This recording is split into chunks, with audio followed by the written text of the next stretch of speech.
Hello? I'm not doing my normal intro because there's a lot of duct taped technology behind the scenes to make this stream operational, and I don't want to risk it by going too theatrical right out the gate. Hello! Hi, I think it's working. The numbers look correct. I'm getting values and data. I think we're operational, which is very good. Let's hope it stays like that, because this thing is very, very, very careful. Very, very fragile. Hello, welcome. I'm here. I've got things to say. I did not write a script, and it's showing. All right, let's go face to face for a second here. Just to start off with everything. Hi. How are you doing? I hope you are having a good time. I think the audio has stopped for you. Might be the case. If it hasn't, I apologize for what you're about to experience. But I think everything should be going well. And this is a very important stream, even though it's taken me forever to actually get it operational and good and stuff. The basic idea is we are going to be... Maybe I should start from the beginning. I have done a full playthrough of The Legend of Zelda Tears of the Kingdom from now to when the game came out, like that span of time. And I liked it a lot. But I noticed that compared to my personal playthrough of Breath of the Wild, the world felt smaller. Or at least the regular world of Hyrule felt smaller. There was all that sky and stuff, but that's the sky. That's different. So I realized that this is probably because of all the new features added to the game that make it cool and exciting and adventurous and stuff. It's kind of made travel way too easy. So my thought was, well, if it's making it too easy, maybe I should remove some of that and be able to experience a full, proper, realized, good, enjoyable variation of the world on my own convenience. But I didn't want to just remove all the features that made the new game the new game. That'd just be Breath of the Wild. I could just play that. And I don't want to play that. I already played that. So my idea was to remove some of the Breath of the Wild features that have remained and then use only the new feature. So if you direct your attention to the title of the stream, or if you're watching the recording, maybe there's like a YouTube description somewhere. This is going to be paragliderless and teleporterless. These two features were existent in full in Breath of the Wild, and they've continued on here. But I don't think they're needed anymore. So we're doing without. And hopefully the plan is it'll make the world feel big and vibrant and everything. And I won't skip everything because in my personal playthrough, I basically skipped every single cave in existence because I was too busy just traveling everywhere fast from the sky towers and like there was nothing to do. So we're going to fix that here. We're going to do it. Let's go to the game, and let's hope everything still works, because like I said, duct tape is involved here.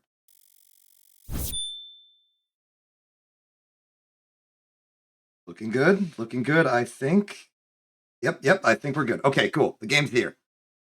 Also, just for casual explanation, the Excels is not going to be around for this series. The chat will still be here, but Excels will not. It's part of the whole duct tape situation. Don't worry about it. There is no audio here, so don't worry. Actually, let's check the audio now.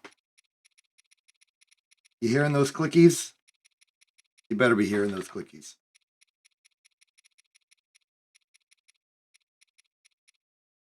Going on the assumption that you can indeed hear those clickies, we may proceed with the game. Ignore the continue. That was just testing to make sure this run was even possible. And also just to make sure that the stream setup was working. We have new technology, powered by duct tape. Don't worry about it. Worry about it when it starts breaking. And even then, I'll be the one worrying about it. Let's begin.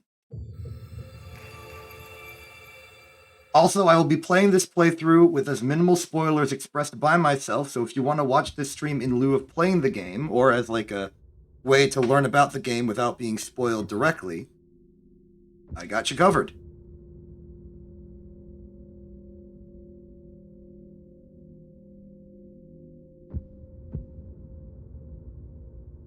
It's very ominous, I gotta say.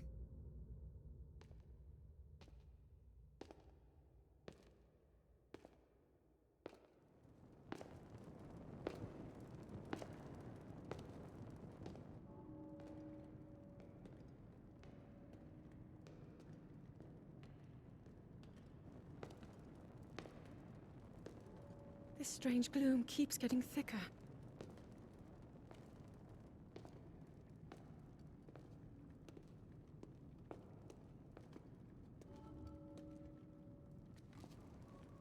We've been descending for a while now. These tunnels are deeper than I thought. What could be down here? Hi, Zelda. It's Zelda. This is her legend.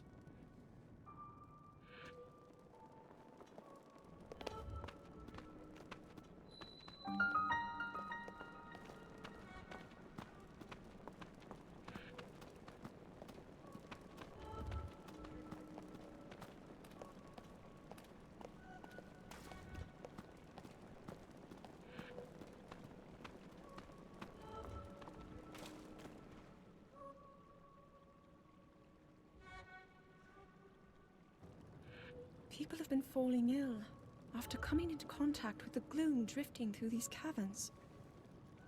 Though here it seems almost misty and not concentrated enough to harm us. We'll keep going, with it coming up from beneath Hyrule Castle.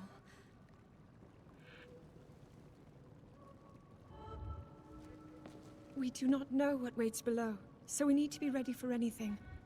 But I know I'll be okay with you, Link. Let's go solve this mystery. Vote of confidence accepted.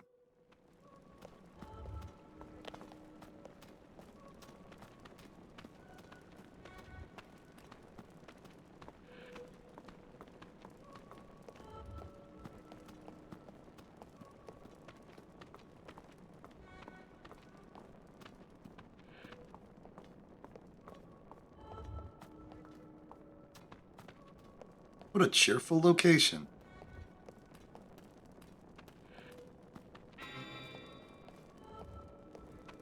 We glowing.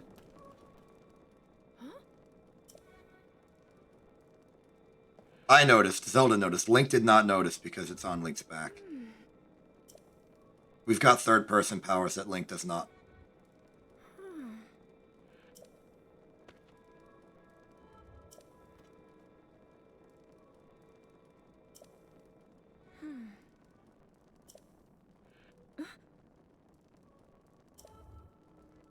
I am going to provide one bit of spoilers, not for the game, but for the challenge itself.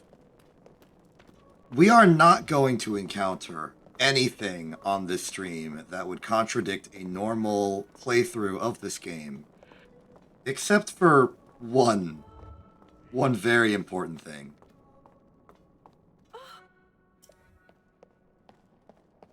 We'll get to it.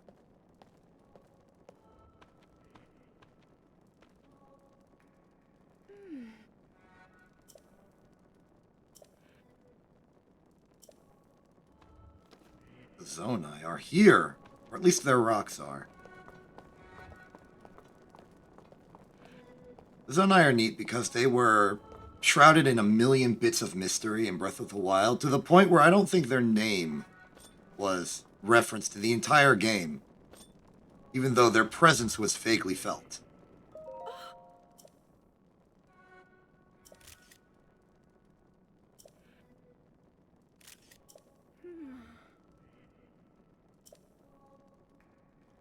I wonder if this game also has a secret, deeply hidden piece of further lore expansion that we won't even have proper nouns for until some people give it to them.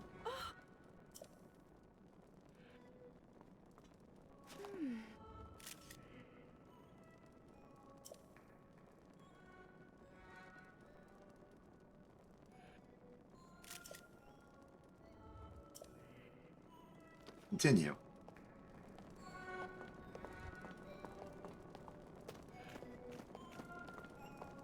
Oh yeah, one other thing while we're in the prelude. I did some additional audio changes, so if things sound better or worse, please let me know, because, like I said, there's a lot of duct tape, and if I need more, I'll get more. But I just need to know if there are more needed. Allow me to interrupt myself for that real quick, as we have actual hostiles in the scenery.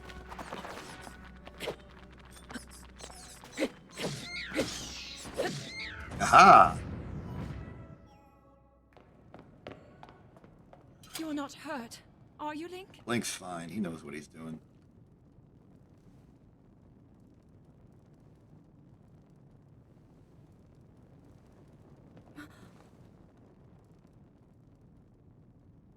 Look at these murals.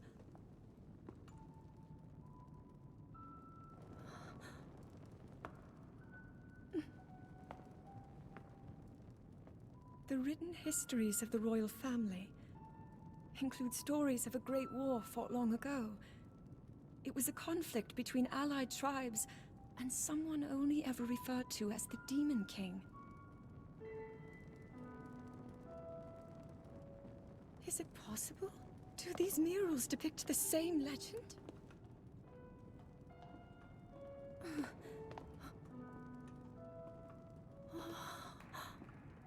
This is similar to the statues we saw earlier, a Zonai. And these figures look like Hylians. This depiction certainly suggests that the Zonai descended from the heavens.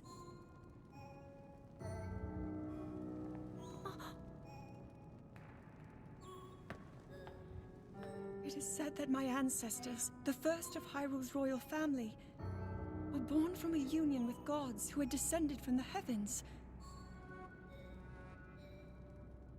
These murals tell a similar story, and if they are accurate, then the gods mentioned were the Zonai. They must have forged a relationship with the Hylians of that time, working together to establish the Kingdom of Hyrule. This figure, he seems to be stealing something of incredible power from the young kingdom. This all aligns with what I've read during my studies. And then this, it shows the Demon King. And a fierce battle against him.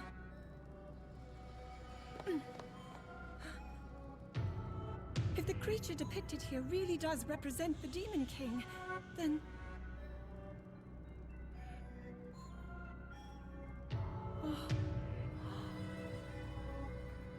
Incredible! This mural must be the Great War recorded in the royal histories. This is the imprisoning war, and the events that led up to it. Link! This is a huge discovery! You're doing archaeology. All right then.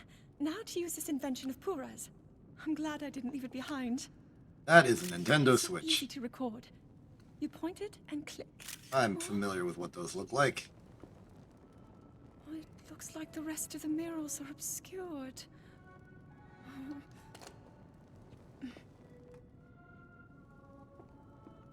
Just what is this place? Maybe we'll find more answers farther ahead. Link, let's keep moving deeper.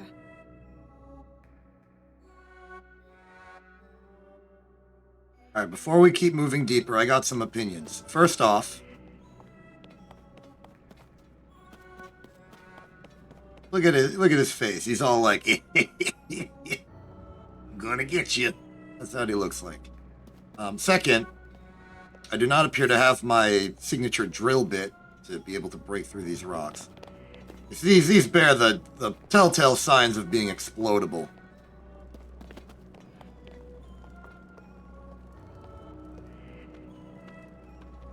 I want to blow them up, but I can't blow them up because I don't have the resource. I just got a sword. Swords don't blow up rocks. Swords count as scissors in the rock, paper, scissors triangle. If you're playing rock, paper, scissors with somebody and somebody goes rock and you think, aha, I will use a sword. That's a strong weapon. It will not help you. It counts as a scissors. They will just break it.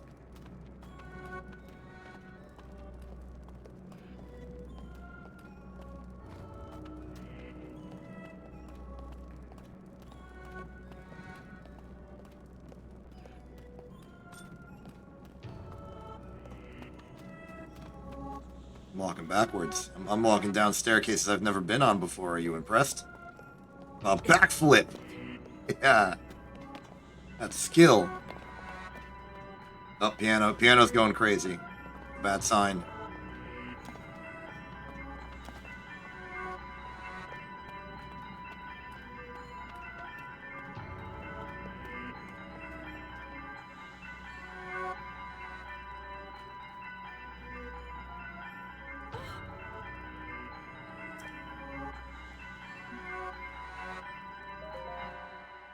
Alright, I'm just gonna let this one play out. Enjoy. What is that?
Was that the sword that seals the darkness? The blade that shatters so easily against my power cannot save you from me. Zelda. You who carries that fragile sword.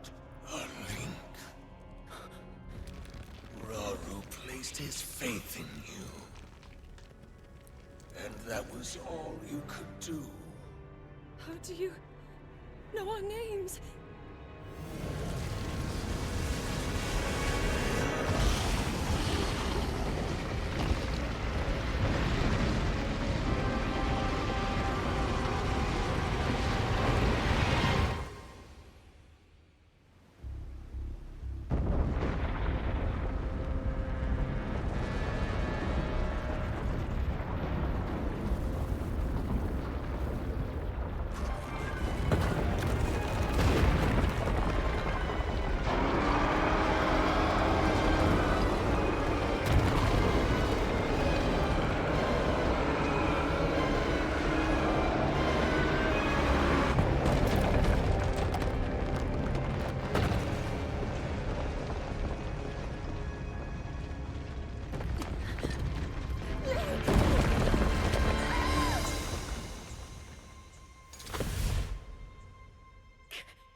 Back, what I miss.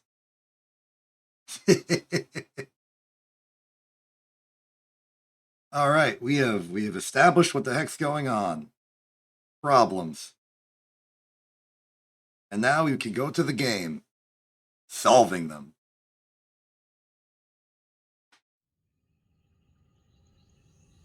Now that we've gotten through the big dramatic official stuff, any semblance of decorum is going out the window. We are going to be goofy, we are going to be silly. We are going to perform shenanigans, and we are going to have a great time doing it. And I'll try and stop talking like I'm just narrating the events of this instead of actually playing the game. Hopefully we'll get some improvisational nonsense going on. But right now, everything here is just familiar to me. I don't always enjoy being a force of advertising a game instead of experiencing it, but I feel like the way I talk just sort of lends itself to it. Anyway, we're about to be interrupted by a mysterious voice, so I'll stop.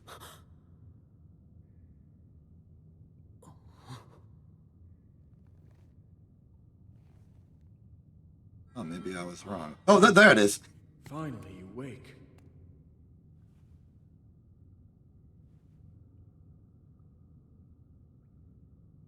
I've heard a great deal about you from Zelda. We're famous. Your wounds were severe. I am relieved to see you escape death.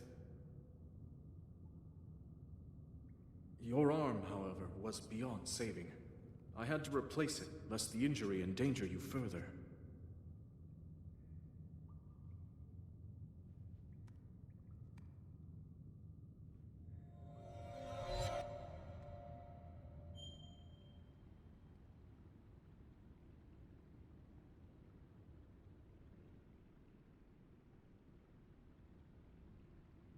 We're in a cave.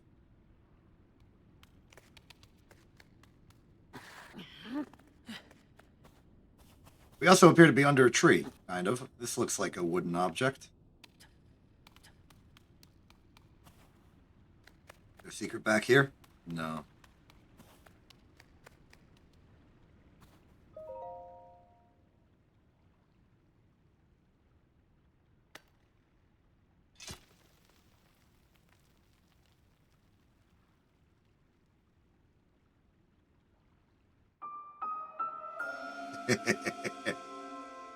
That is a non-functional object. It looks like it was it looked like it was dipped in a vat of acid.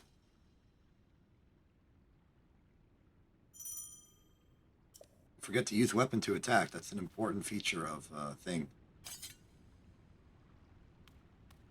We're gonna hit people with a decayed, acid-eroded spoon, effectively. That's all we got to work with.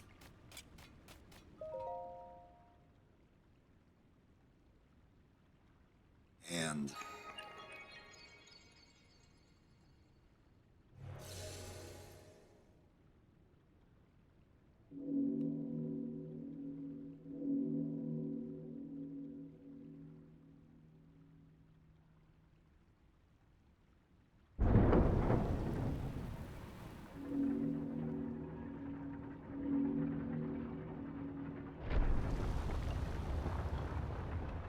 I suppose I could give you some grounding for the challenge part of this, as it will eventually evolve into.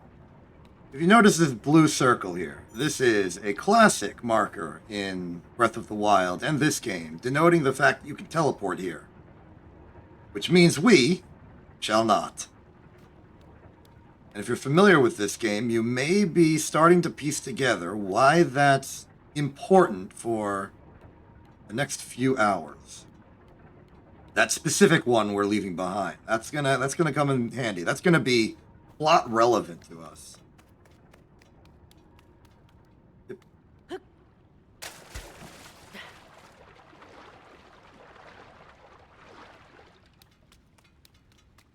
You know, for a dank, moist cave with giant puddles of still water and tree branches growing into the stone structure, this place is pretty nice. You could put up some picture frames or get some wallpaper, and this place would probably be a nice residential location. It may be a bit difficult to travel in any direction other than down, but maybe you don't need that. It's got indoor pools. And secret treasure. Like pants! We got free pants. We have 1 defense point. We are now indestructible. Ah, here's the outside.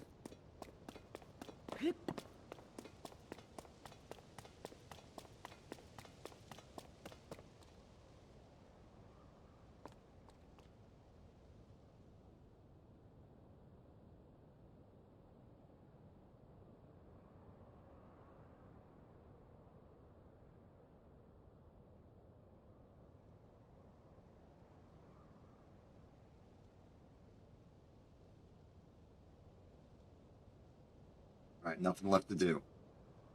Let's win.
The game has officially begun.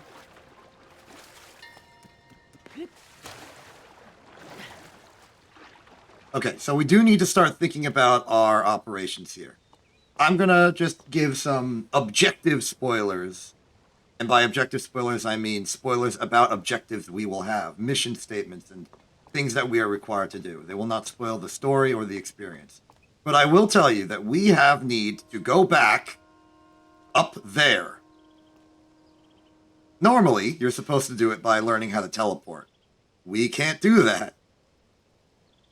And we're gonna need to get up there before we can go anywhere else. Which means our first objective is to scour this entire landmass to gain enough resources and materials to be able to go up there. Something you're not really supposed to be able to do. We got our work cut out for us, and this is where we are going to have some fun today. Got an apple. Get more apples. We got an enemy. I'm going to hit him with a tree branch. Yeah, let me get my tree branch out. Oh, no, you don't. Take your tree branch. Ha-ha!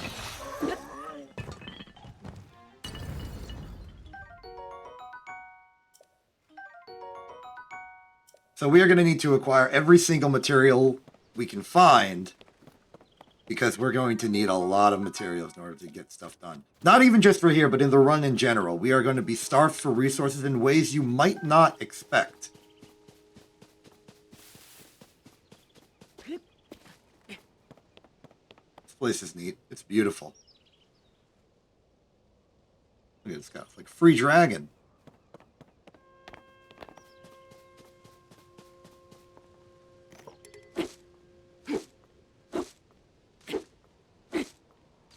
I know what you are.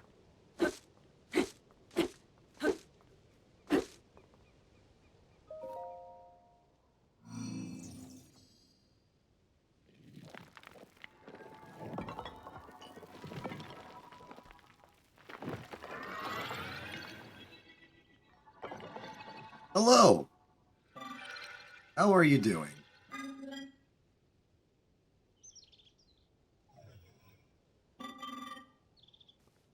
Thank you.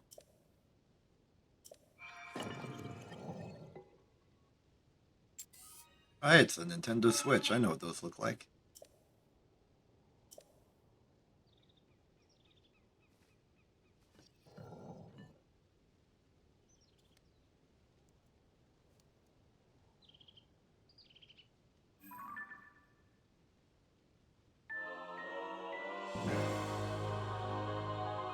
This thing is going to be close to useless for us.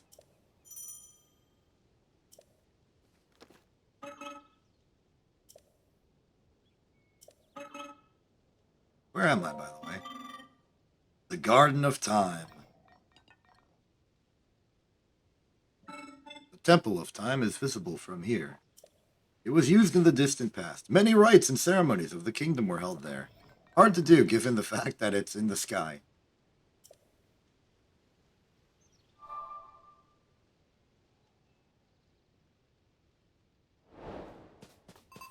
Mission accomplished.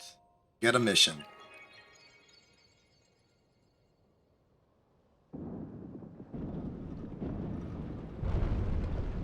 This is a really good building assembly. Just got a lot of squares going into squares and making an entire brick. I think it looks really cool.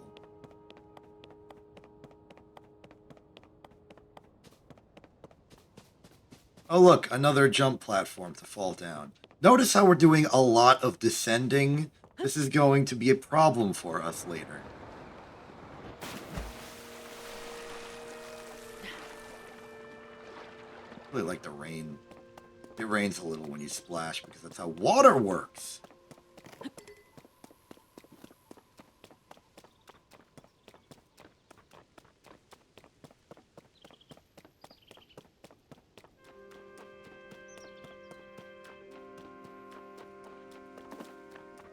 Hold on, there is one thing that we can use the Nintendo Switch for. Zoom.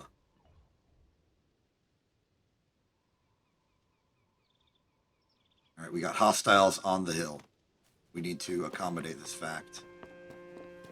I will be going for the classic prank approach to combat here. Taking this large rock. Ha ha ha! Mission accomplished. Mission failed. Oh, that's not flying. I need a new stick. Got stick.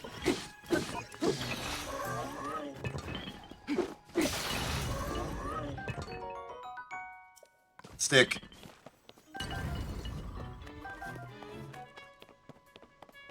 Can we bring this rock with us?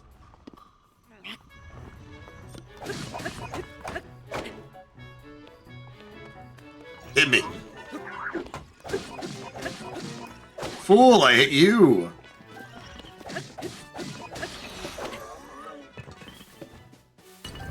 You have been conquered through the power of conquering you. Now let's move this rock.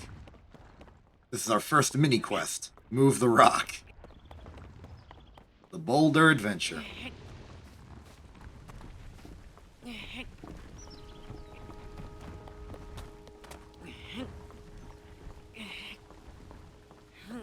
What a cheerful location. Rock up the hill. Rock up the hill. Not going up the hill. Nope, nope, nope, nope, nope. We're going up the hill.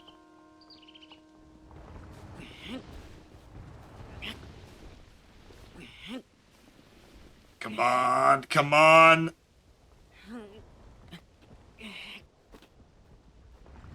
Make it, make it. No, no, no, no, no, no, no. So close.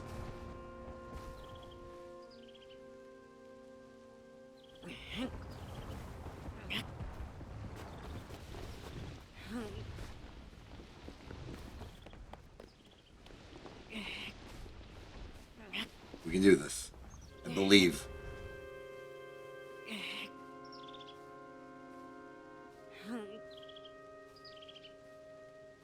It's not working. That's fine. We'll come back for it.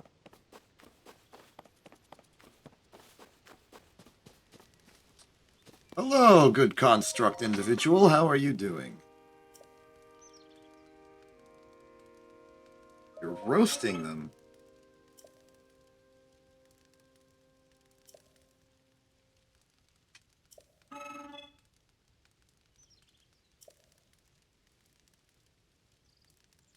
I understand, buddy. Yeah, I've got ingredients. Here, let me roast this apple.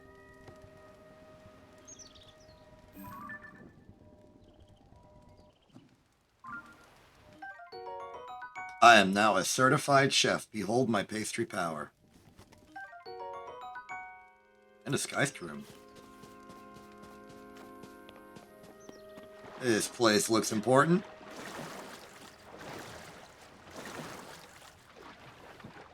The aforementioned Temple of Time is a location that we can reach by walking there, but only if you are arbitrarily high up in the sky. Should have called it the Temple of Sky.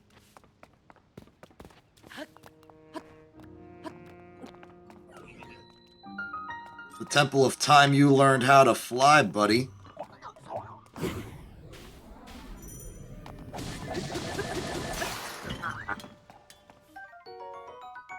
We now have a metal object to use as a weapon. And a shield. Hit me. I dare you.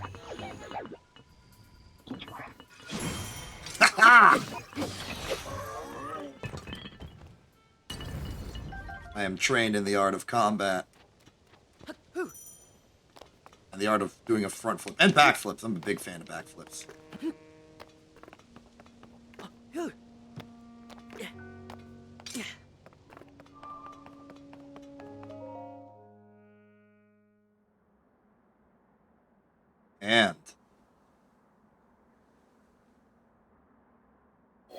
Hand denied.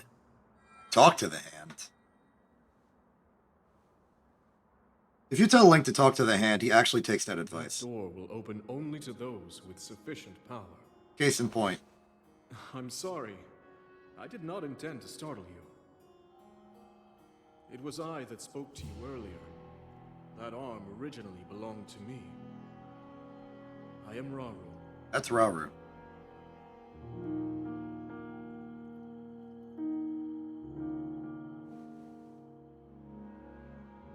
Forgive me for appearing to you in this manner.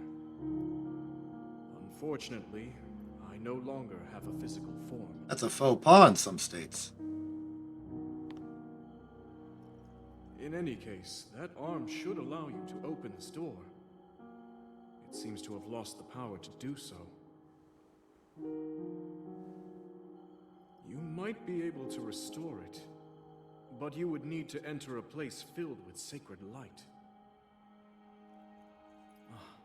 Of course. Why not visit the shrines on this island? That is a rock, buddy.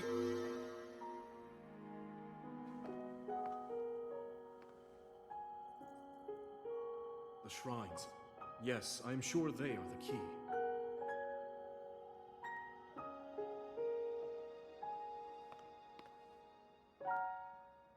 I have no idea what that guy is talking about. Last time I entered an area with a giant swirling green on it, I unleashed an unfathomable horror upon the land. So, this might not be the best idea ever. But hey, we are in the business of talking to random, transparent, green individuals.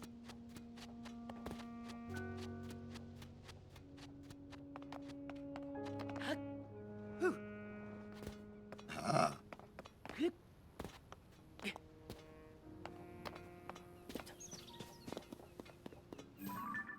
That's a hostile. I'm gonna sneak. We are incentivized to destroy every single hostile we come across. We are going to need their resources if we ever want to escape this island.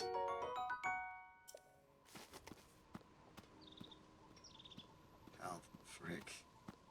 How are we ever gonna do that?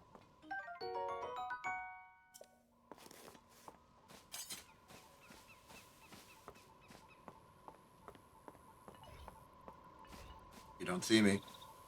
You don't see me. You do not see me. Gotcha.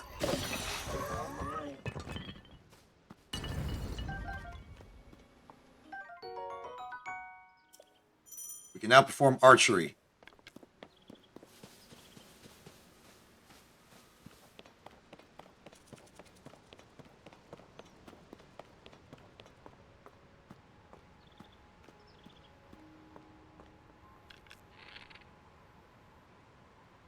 Goodbye.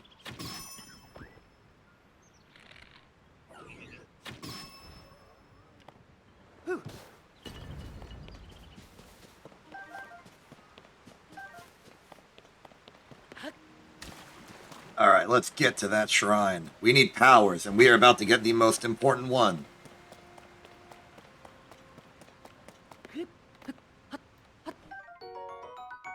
Rush Room. I love that game for the Sega Dreamcast.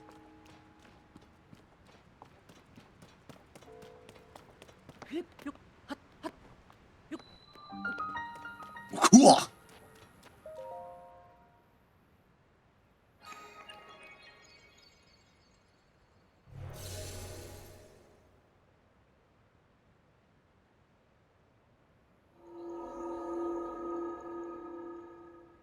Stuff, good stuff.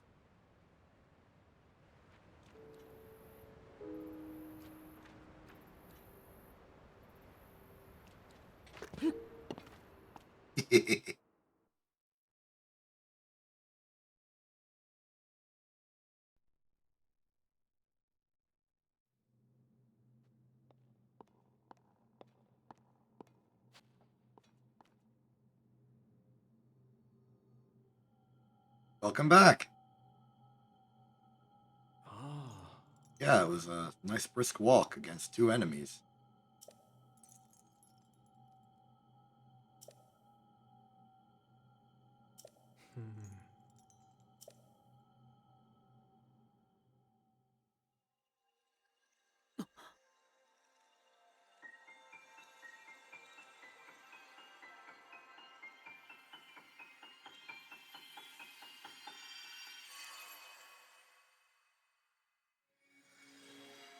Our hand now has the power of hand. Ultra hand. Grab and move objects, rotate them, and stick them to other objects. Hmm. Hmm. I have skipped that text. We now have the power that most hands do. The ability to pick up objects, to grasp them firmly, and to move them to another location.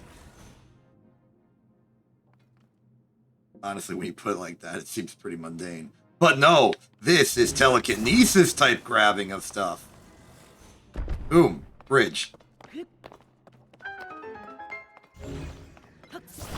But this hand comes included with free glue. We can affix objects to other objects to make new objects. Things that singular objects alone could not accomplish, like being longer.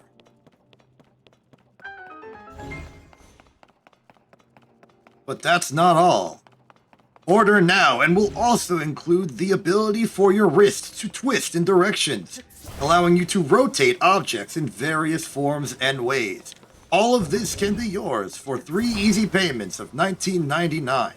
Call now and will also include various random materials that you can practice using your brand new Ultra Hand powers on. Cost of shipping may vary depending on your jurisdiction. We do not deliver to locations outside of the Northern Hemisphere. If you wish to exist in the Northern Hemisphere and acquire these items, please do a handstand before ordering.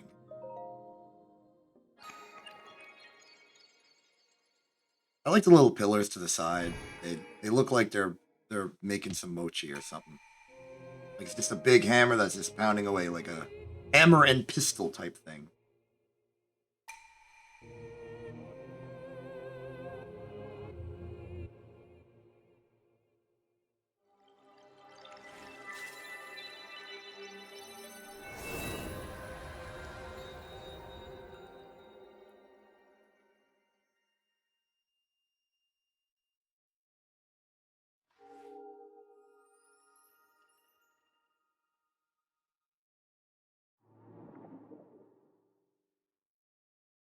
Link looks very concerned about all the shadowy stuff.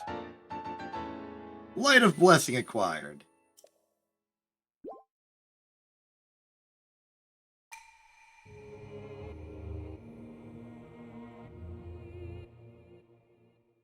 Me too, buddy.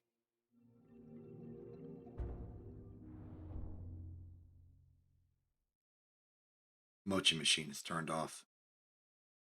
No mochi shall be had today. Also, if no one's going to say anything, I'm turning off the chat square. There, now we got a nice scenic view of everything. Hey, welcome back. Ah.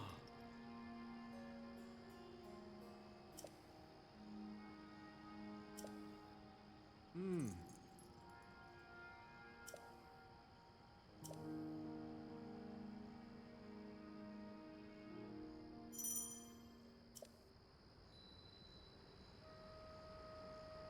Oh, it's occurred to me that I should probably add technology to the chat square and excels that it only appears if something is changed within it. So if nobody's talking, it won't appear, and if excels isn't there, it won't appear. But I feel like people want to see excels if it is there, so I gotta make decisions. Speaking of decisions, let's decide how we're gonna get across this gap here. I've got an idea. It involves a bridge.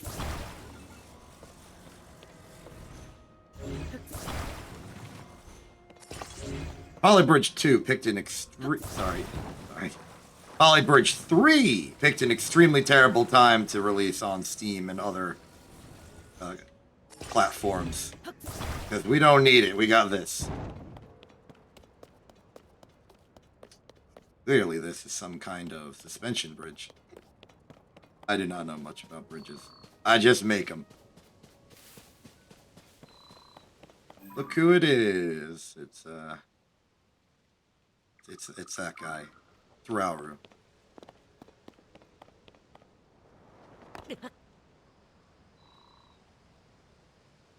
So that interaction is gonna happen a lot. We're gonna fall. I also think I accidentally skipped that area over there. For as linear as this place is, it's not linear. I can throw a weapon. Why are you teaching me this all of a sudden? Hey Rouse, how you doing?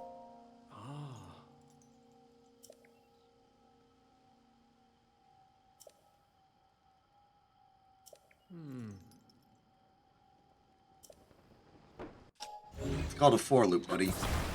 It's your fault. We got logs. We got an axe. We got wood. Stole your wood, buddy. You're gonna have to chop down additional trees. Ouch. Let's use a proper axe. A tool designed for... Don't call me a threat. All I did was drop a tree on you.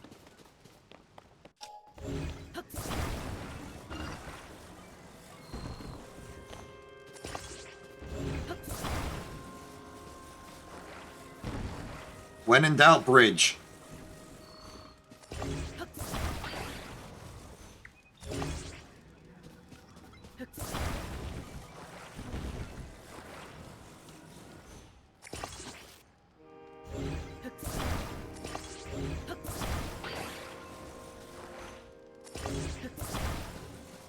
Traveling.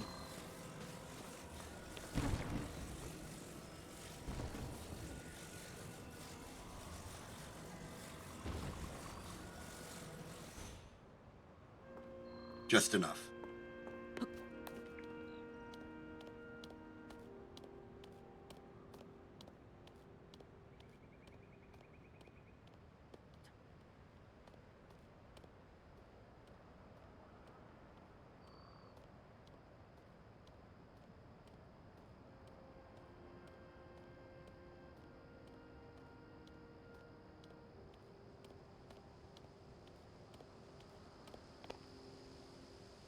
We lived. Alright, what do we have here? A box!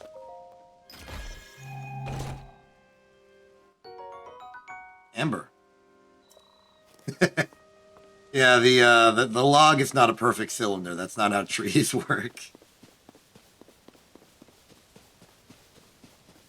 Oh yeah, I notice when chat happens.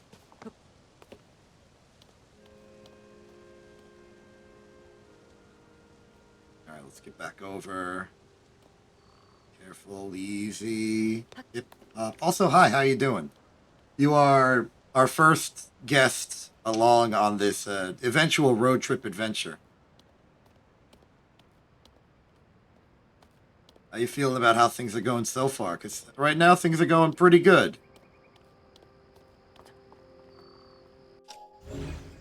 Taking our bridge with us.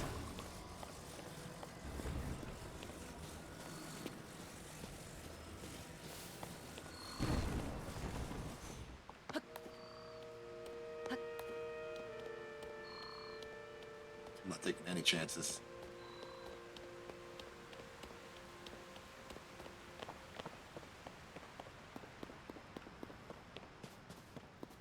Alright, where's the next shrine? I was not paying attention.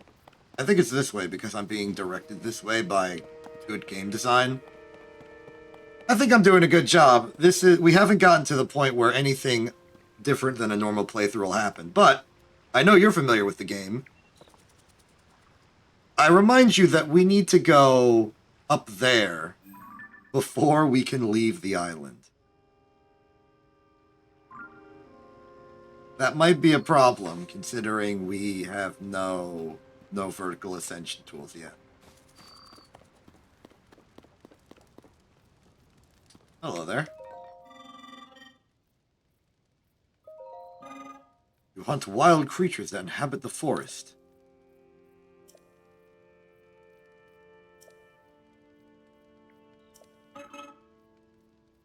To hunt is to dispatch wild creatures. Many of them dwell within this forest. Is this really a forest? Does it legally qualify? Actually, what makes a forest a forest? What's the legal definition? How many trees per square mile do you need for it to be a forest? Ah, the sneak strats. No need to worry about me in that regard. I am well familiar with the sneak strat.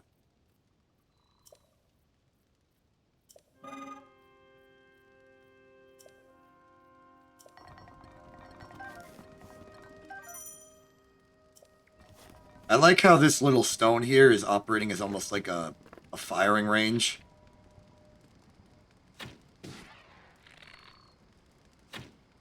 Gotcha! That was a good shot.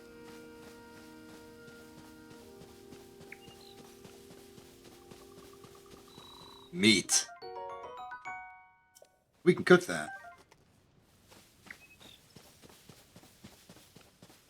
Definition is a large area covered chiefly with trees and undergrowth. Alright, so what's the legal definition of chiefly as an adjective? I mean, I know we're not, like, the law or anything. But there's gotta be some point where you add enough trees and or undergrowth to a location, and it goes from being whatever it would have been to being a forest. Did I go in a circle?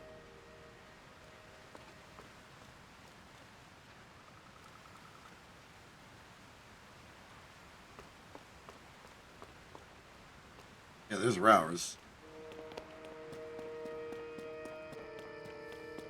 Ah, maybe I go up there. Fortunately, I have within me the power to ascend vertical surfaces. If it's one tree in someone's backyard, it'd be extremely hard to argue it's a forest. Yeah, I agree. I feel like a forest needs to be at least 2 trees. Maybe even 3. I missed a flying insectoid creature.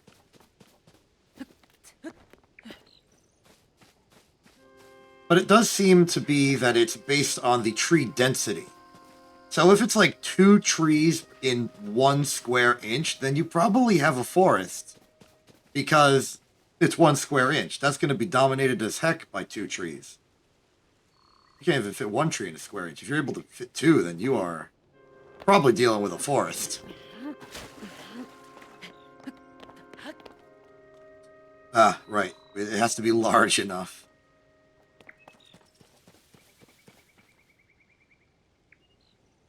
Maybe...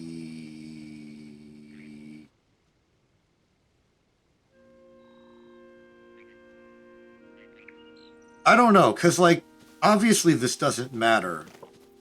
People look at land masses and they can decide whether it is or is not a tree. An acre is probably a good measure. But forests and forested areas are locations that are, like, governed by, like, national and international laws and stuff. Like, you go to, like, you perform a crime in a forest, and there's a crime, like, let's say you kill somebody in a forest, and there's a crime against murdering people in a forest. The court is going to have to prove, like, the prosecution needs to prove that the area is in fact a forest for the no murdering in a forest law to apply. Because if it's just some plains, then you're going to be dealing with a different law entirely. So there should be, somewhere out there, a legal definition of what a forest is. That's used by courts and laws and stuff. Unless they really do not care. That could be how that works. Also, hello, how are you? This is the Korok. They're complaining because their backpack's too heavy.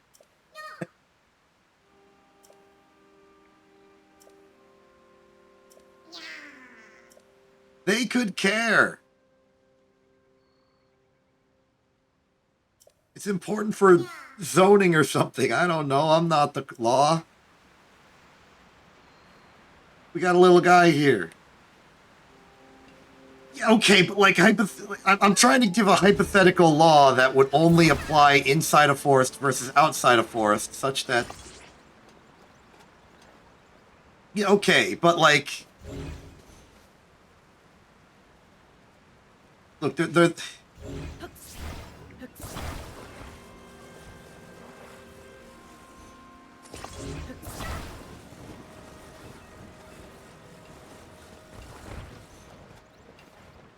Alright, so maybe... Because, like, if you do things in and out of a forest, it might be more important, like, let's say you can't, like, activate a grill in a forest. You can't use a gas grill in a forest. That's a lot more reasonable of a restriction, because they would probably want to avoid forest fires and the like. Also, I'm just being an inconvenience to this Korok here. But, you know, you're allowed to grill in other locations, so they have to define where the forest starts and ends. But maybe they just do that on a case-by-case basis. Like, somebody goes to the local zoning board and is like, "Hey, I'm declaring this location to be a forest," and then the person's like, "Well, all right then, please sign here on these 59 forms, and we'll get back to you in 3 months about the legal status of your request." And then the legal status gets approved.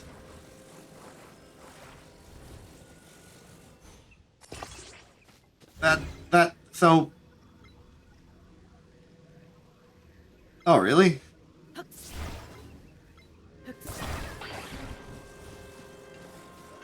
Okay, so that means that the law does not actually care about what is and is not a forest. There are just things that are named forests by people, and they're given special laws not because they're a forest, but because they're actually just locations that people care about. Right, okay. That makes sense. Leave it to the local or national or international governments to completely sidestep the issue of defining something by just not defining it at all. Good on them. Anyway, we just rescued a friend from loneliness. This is now a short-distance relationship. Good for them.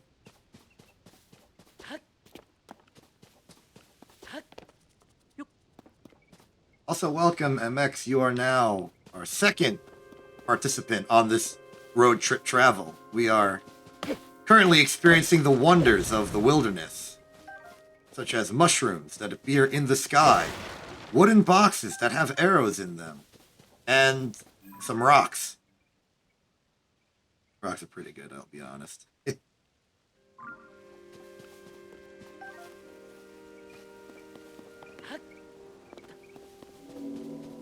Yeah, but I'm not a forest scientist. I can't really speak on behalf of the forestry knowledge.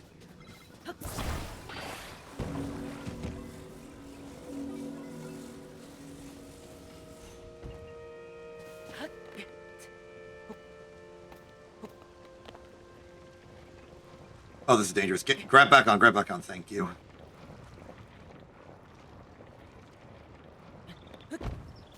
We're here.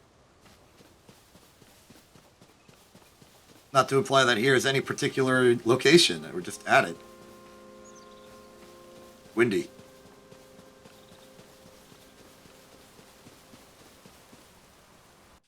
Oh, that's a hostile. Look! It's important to some people, maybe. I wanted to know. I just wanted to know. Anyway, I gotta perform an assassination real quick. Hold on.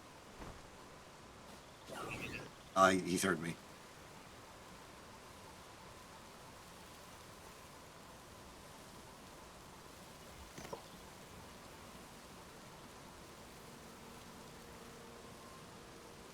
Okay, I have no idea.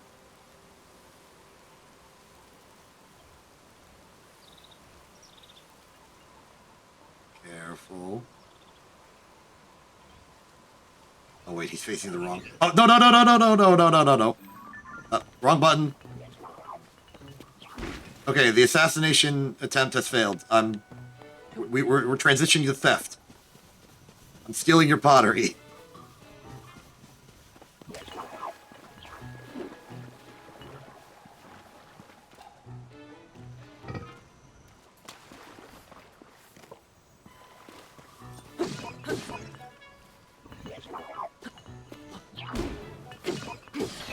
Gotcha.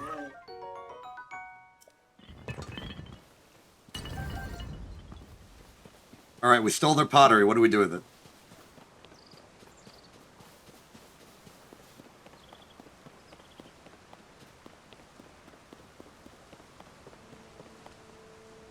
Hold on, Remy. You have accidentally performed a banned word. Fixed it.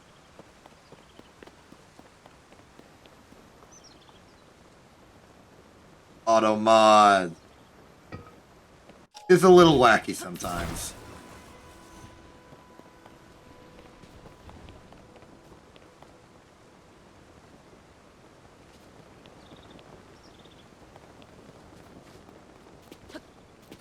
Alright, there's the shrine. Here's some water.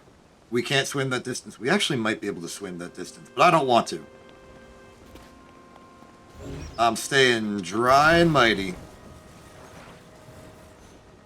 We shall use technology to build a raft suitable for traversal over water. Relief.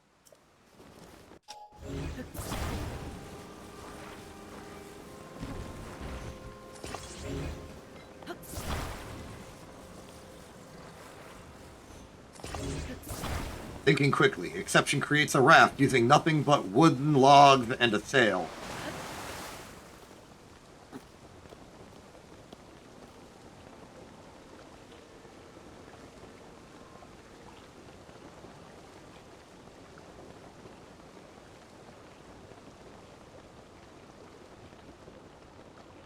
I like boats. They're nice. They just sort of casually drift along waters and go from one location to another.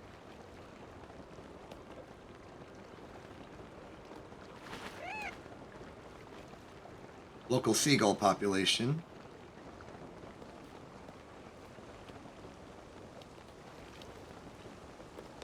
We have arrived. Now for Shrine 2, where we will get another very valuable tool in our collection of tools to use. Inisa. Inisa? Inisa? I don't know pronunciation. These are all proper nouns in a language that we don't even know.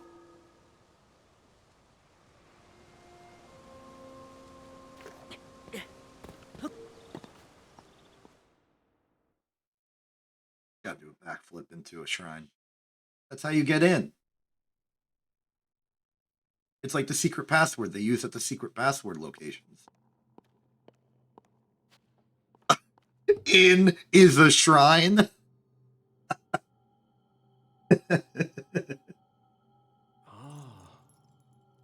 A shrine is in here. Through Google Translate 27 times.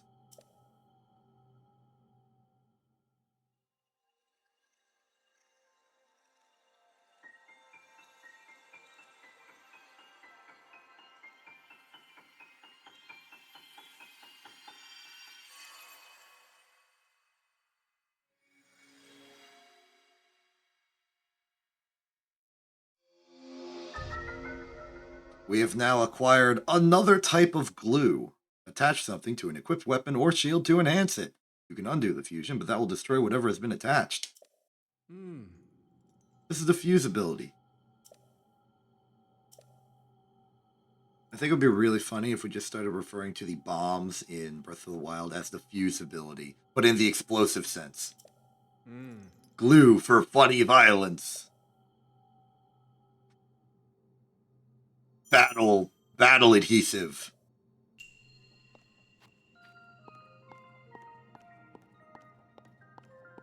All right.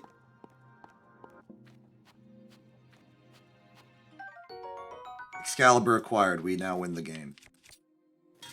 Allow me to demonstrate the effective usage of the fuse ability. I have now combined this sword with a rock I found on the ground. It is now legally a hammer.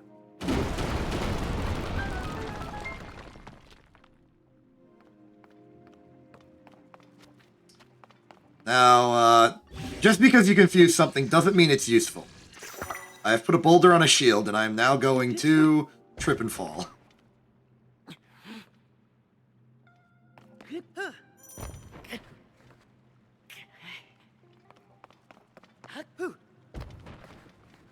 This is just a free ragdoll activator.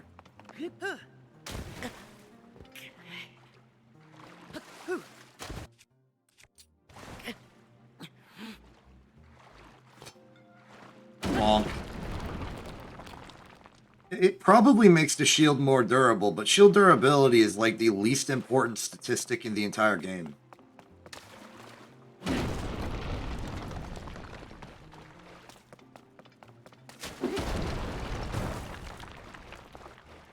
Oh, hey, a treasure chest.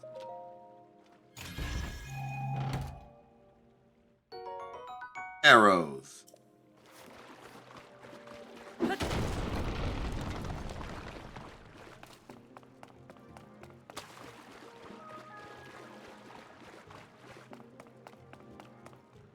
So, I've wondered something. First, an explanation. The mission here is to take these fire fruits and learn the fact that you can combine things not just to weapons, but to arrows. Like so. And that's pretty cool. But I've wondered if I could do this part of the shrine in a different way.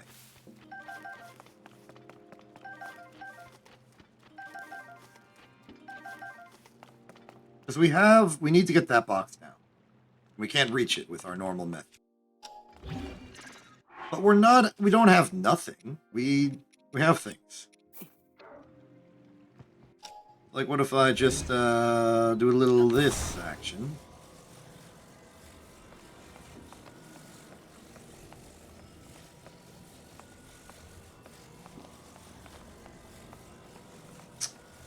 It does not reach.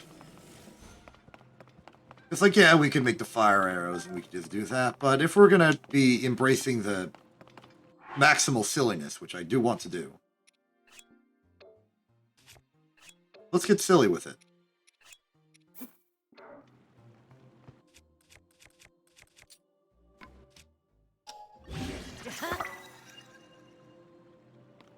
Yeah, I know, but like we could strike it with a regular arrow. Here's an idea. Okay, but like that would have worked, yeah? That's a fully functional idea. just ate one.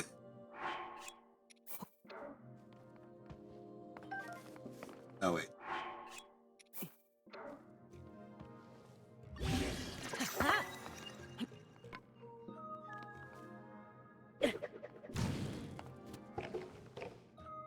That didn't work.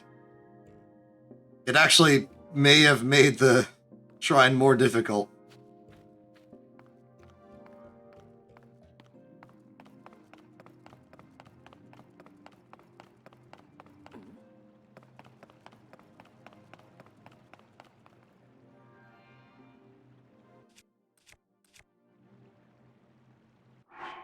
Let's see here.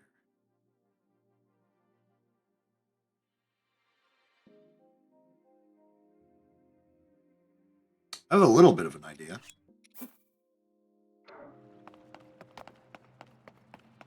So one idea that we could potentially work with is to build a fire and then use the fire to elevate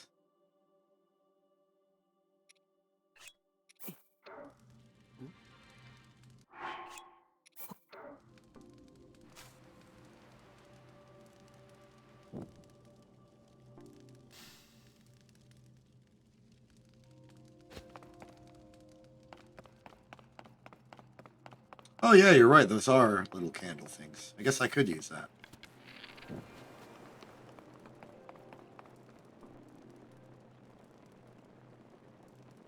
Wait, that gives me an idea. It means we don't have to use the fire fruit at all. So if I just throw a wooden stick up there that is on fire throughout its entire body, maybe it'll work better.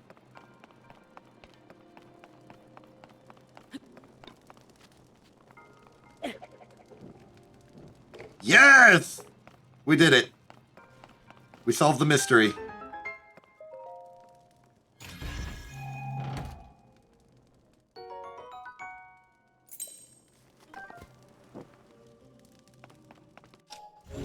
I'm taking the box with me. Wait, better idea.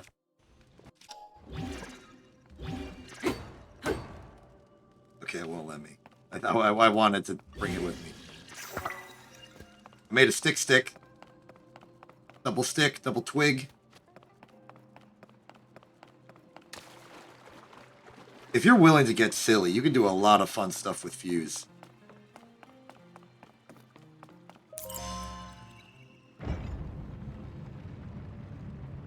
Open the door.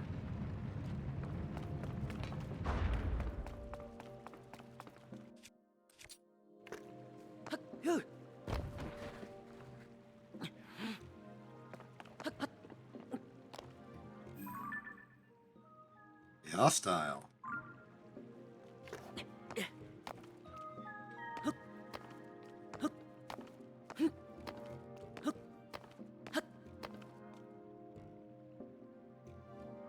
I think I skipped the trigger to activate it. Nope, never mind. Here I am thinking I broke the game. The game is not that broken. Enemies confuse as well. But only sometimes. All right, let's make a fearsome weapon here. That was close.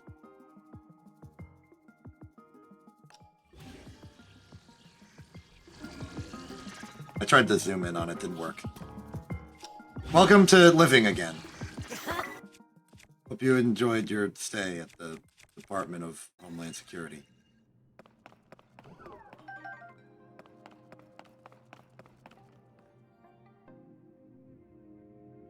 What?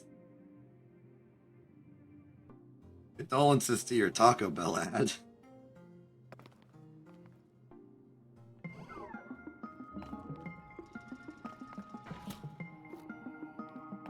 Oh, I know. I'm gonna do a tactical flip.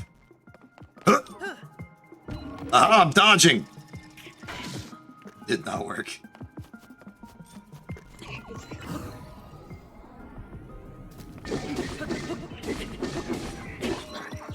That works.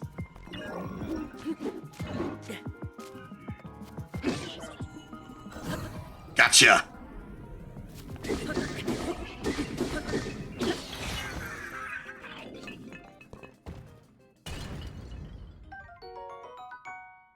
stuff.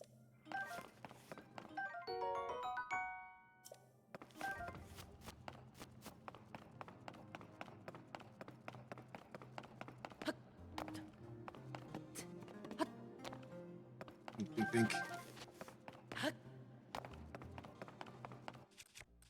All right, back to hammer.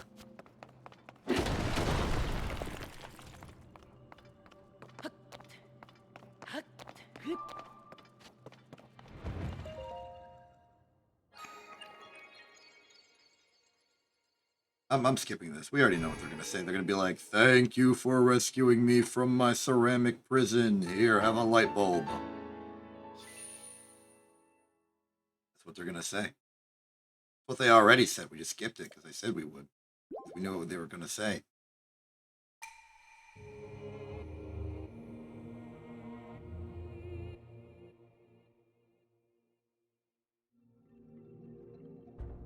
The mochi factory is closed.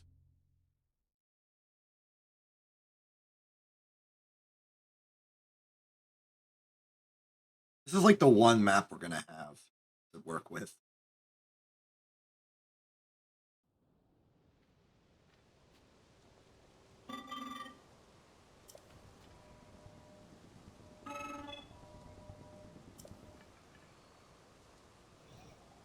Which one is this again? Is this the one that gave us the Nintendo Switch? Because I think that's the only one that knows our name.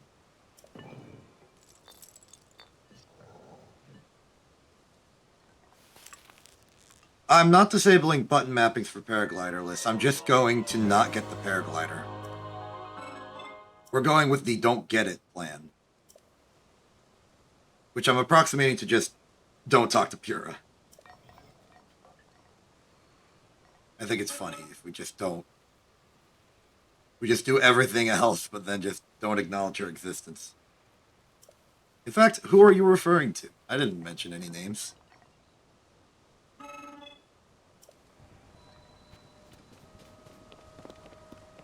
Pura is not canon to this playthrough.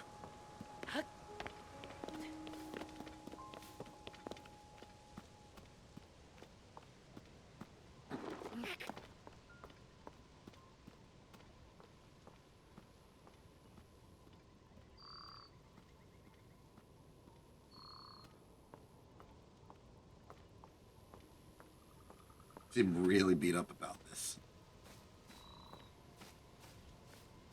We can talk to Pura without getting the paraglider. This means we can't talk to Pura for long.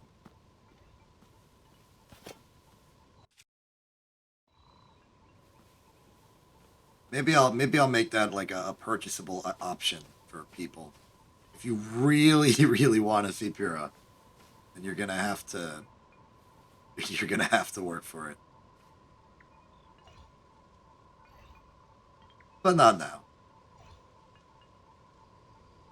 We can't even reach Pura. We have to deal with this random ceramic guy.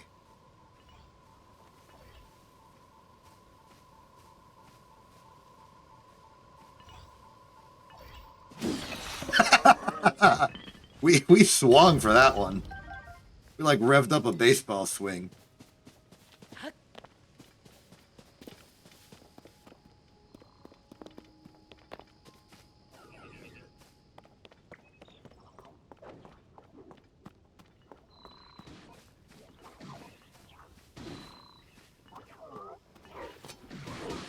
I'm gonna put him in the spin cycle.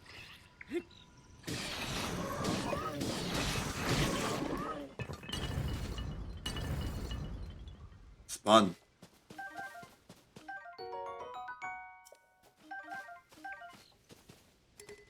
We're running out of weapons, so let's throw that away. Get this one. Do we have 2 long sticks? No, we just have the one. I want to make a long stick. Double long, double stick.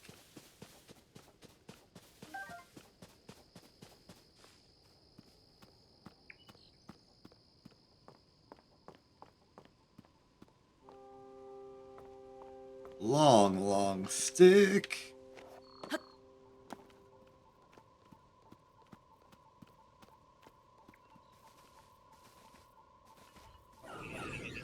Ah, I have been detected. Hostiles! Many of them.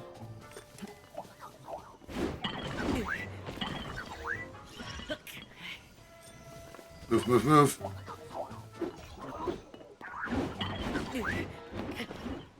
This is gonna be a problem.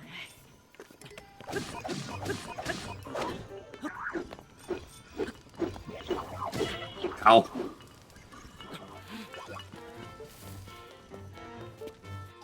Alright, you can play the wind game. Didn't work.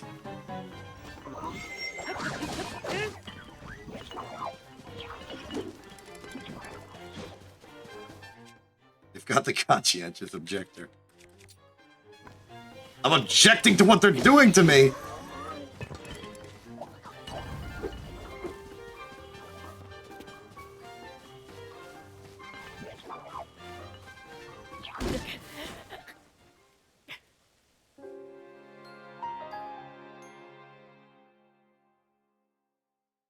We lost.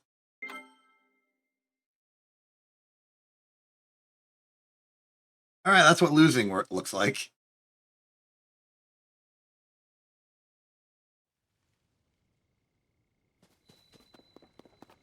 About to object to them.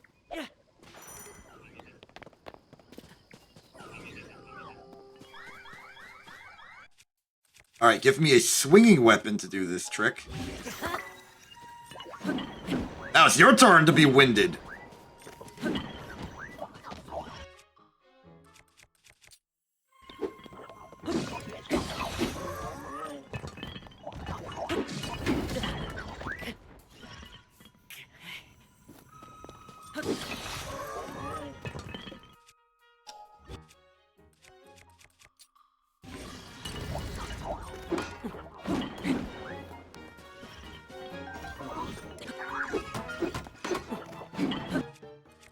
The problem with, like, winding them to stagger them is that they also go far away from me, so I can't really follow up with a good attack.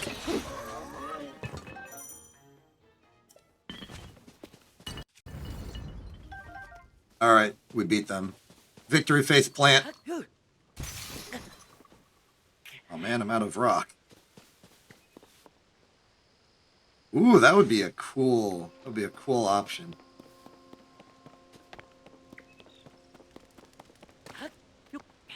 Add a little bit of decoration to a piece of wood that you're flailing around, that'd be nice. Ooh, sword.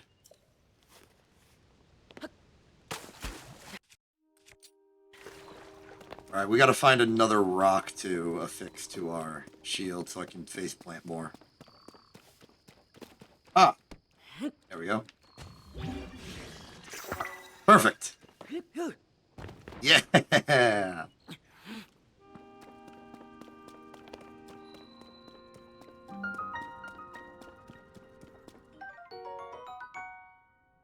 A glowing plant.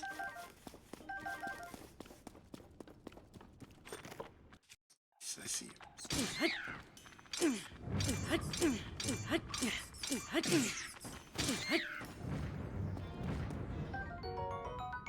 Turns out you can attack with the shield, and it does damage and can injure people. Oh, look, ore.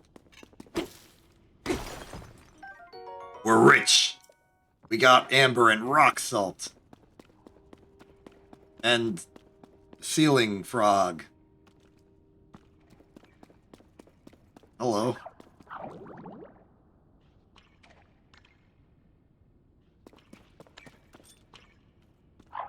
I strike you.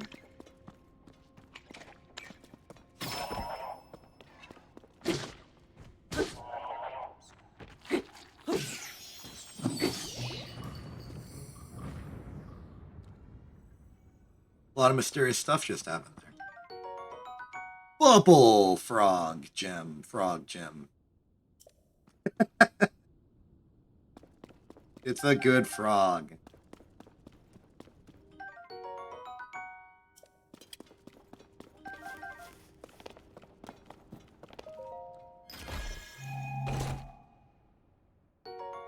A shirt!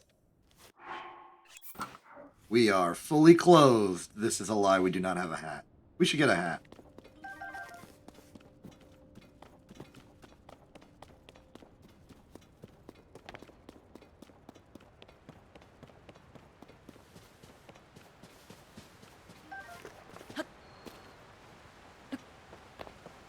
Hey, Rards, how you doing?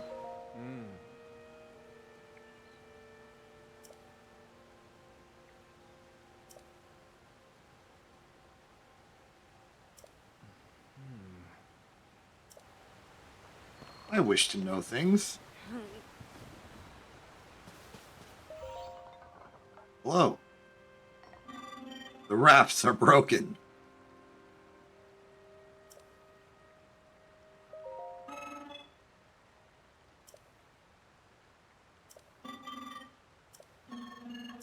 Alright, so this is going to be very important to us. The Zonai devices are the saving grace for this challenge. And this adventure.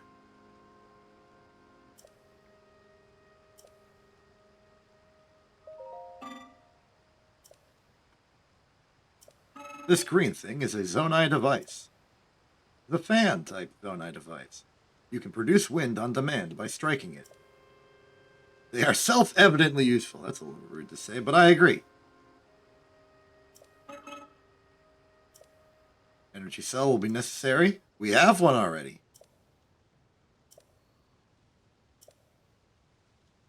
I am familiar with the concept of the battery.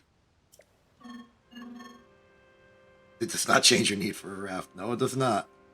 Not to worry. I can construct things and materials and resources.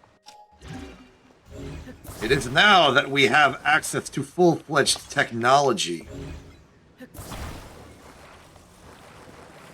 Behold, I have built a missile.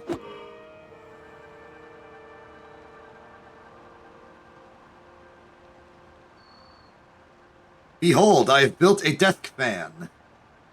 Alright,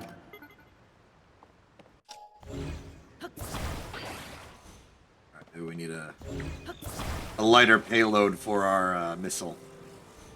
Get this log out of here.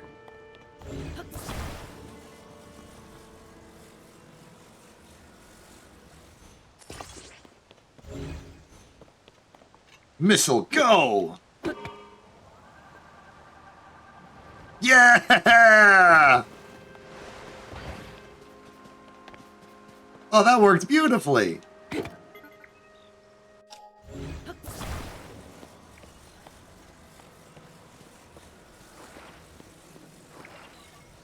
Now all we need to do is expand missile technology to an aquatic. We need a torpedo, not a missile.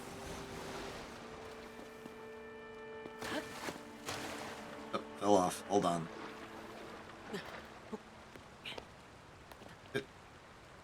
Alright, go! We are going the exact wrong direction. Bounce! Yes! Yes! It's working!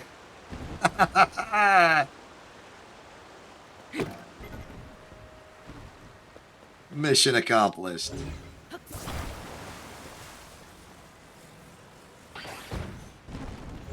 Bring this with us.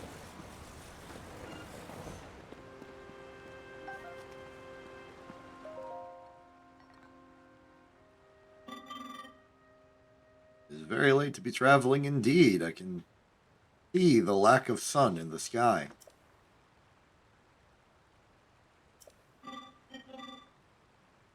Shall hear them. Fire is a crucial tool when traveling the mountain path. A fire can be used either to cook or warm yourself. I recommend using flint as a fire starter. This is good advice. Place flint next to a bundle of wood, then strike it with a metallic or stony weapon. This is my recipe for fire. There are several other methods, but it is best to internalize the basics. Teach me to cook. You can cook anytime and anywhere. All you need is a pot with a lit fire. One method of cooking is simply to throw random ingredients into the pot. Fire can be exchanged for foods and services. Others are more careful. This is the best way to make meals that can warm you up. Other effects are also possible. Insects and monster parts are not edible. Do not cook horns or guts with food. Save these parts as materials for elixirs. Elixirs are also helpful in the mountains. They're an alternative way to stay warm your body or recover stamina. First step in all cases is to start a fire. That is all you can tell me. Cool, it looks like we have all the basic materials we need right here. A pot, some fire. There we go. Let's cook something. What do we want to cook? We don't really have much in the way of materials. We've got some mushrooms, 2 varieties, some stam bulbs, some raw meat, some rock salt. I'm not really the cooking expert. I tend to avoid making food simply because I just don't do it. But if you have any particular materials you want to get mixed together, now is your chance to tell me about them. I wonder if you can eat right bloom. Doesn't look like it. Salt soup. Okay. Rock salt. Got it. What else do we need for salt soup? Mushroom. Okay. Got a mushroom. So we got a salt. We got mushroom. Anything else? We can add up to 5 materials, but we do not need all 5. We can do it with just 1. We've got salt soup, mushroom. Just wanna put some salt on a mushroom. Is that all we need? All right, this is gonna be the last call for materials. I'm doing that. Mushroom salt soup. Okay. Going once, going twice. Sold. Cook it.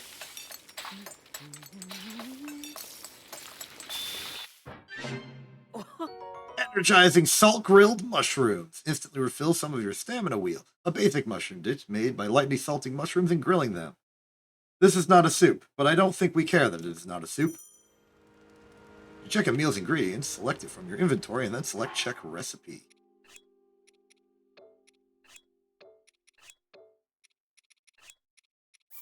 We have learned how to build one thing.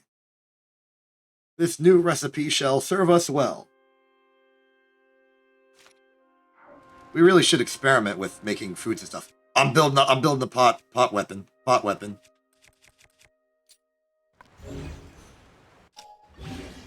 Pot weapon.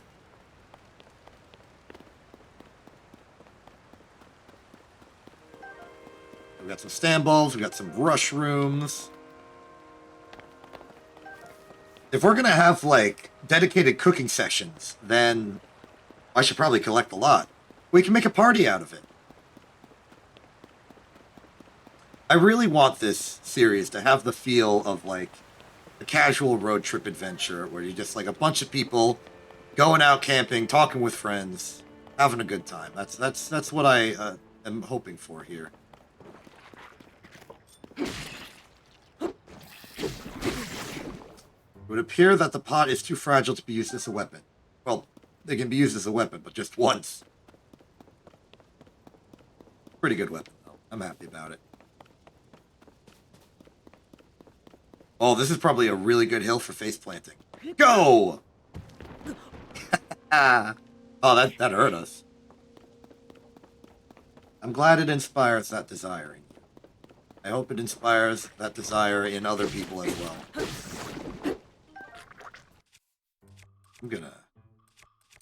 I'm gonna poke you. Gotcha.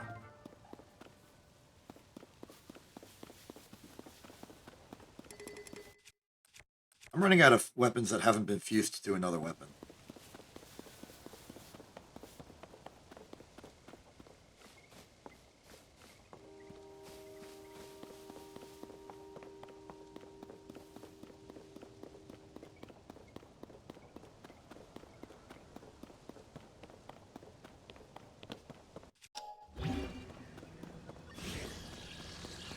Minecart. Minecart on a stick.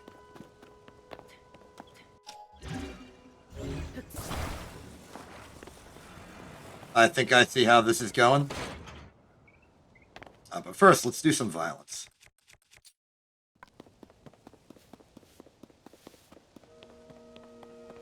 Yeah, this looks important. Let's do some fighting. They're guarding a treasure box. They don't see me, by the way. Okay, they see me, but they don't see me well. They just fused a barrel onto their sword. I wish I thought of that.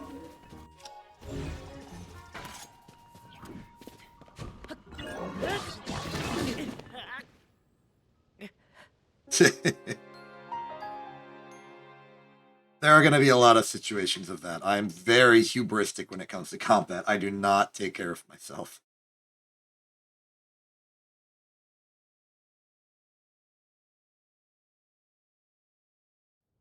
I'll play it cautious. Oh, wait, we're back here.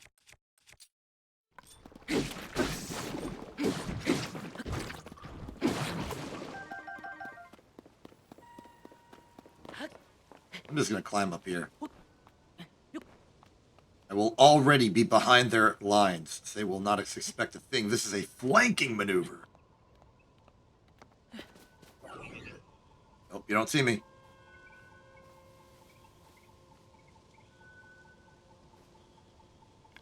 All right, let's see what we got here.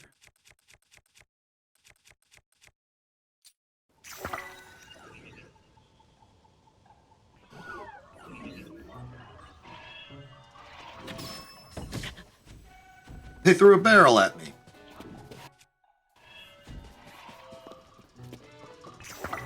You are a threat.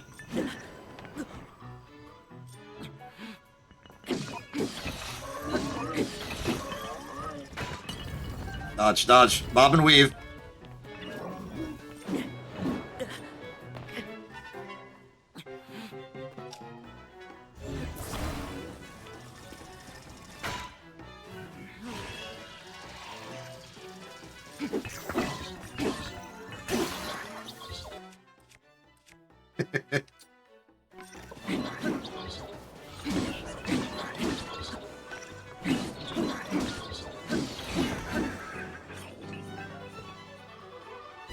Victory.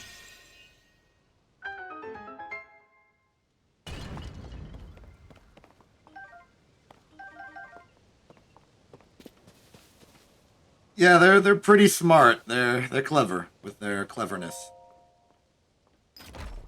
Not as good as me. Opal.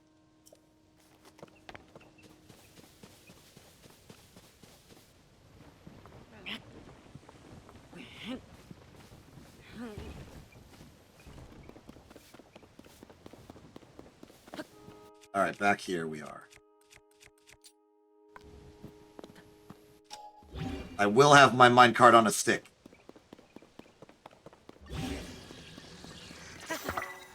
Oh, hey, Quint, how you doing? What do you mean by pull, by the way? That's not a word I understand.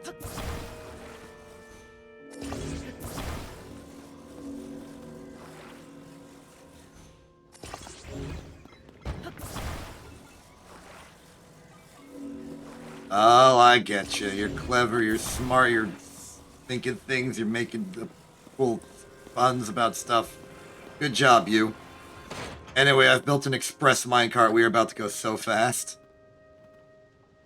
Get in there. Get Link. Get Link. Go! Yeah!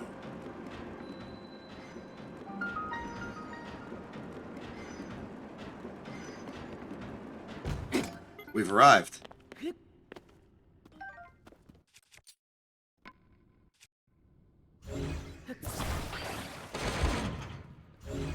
Taking my propellers with me. Also, how you doing, Quint? You've started a new series as well, as I understand it.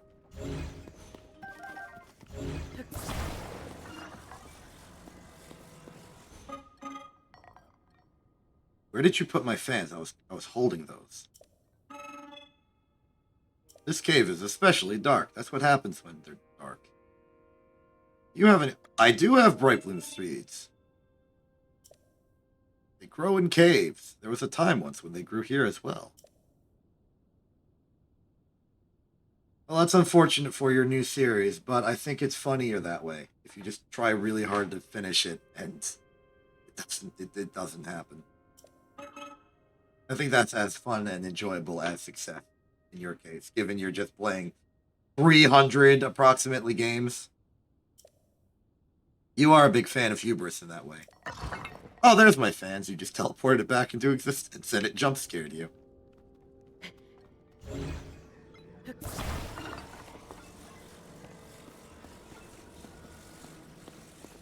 Here's my triple-bladed turbo prop engine, complete with the ability to roll sideways. Anyway, we've got bright bloom seeds, and we're gonna put them to use. No, No, no, no, no, no, no, no. Get back here. There we go.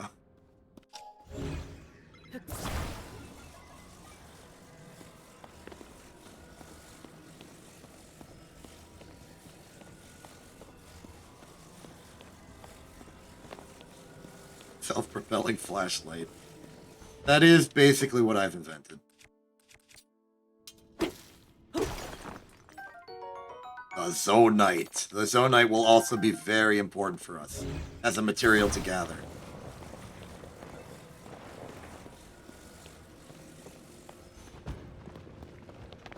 So let's get some.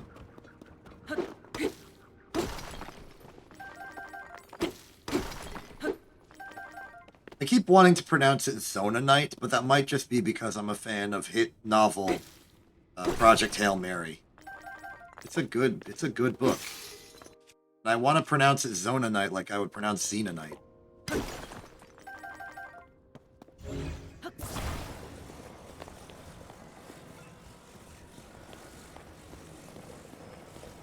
you know they're making a movie of that book? I'm very excited for it. Though I'm also very curious how they are going to adapt it into a book, because the narrative format is a bit non-standard in my opinion. Not as non-standard as House of Leaves or something, but still. It just doesn't seem like it would flesh well with a good progressive movie format. But what do I know? I'm not the movie expert, Quinn is. If they gave Project Hail Mary to Quinn, I know Quinn would make a really good movie out of it.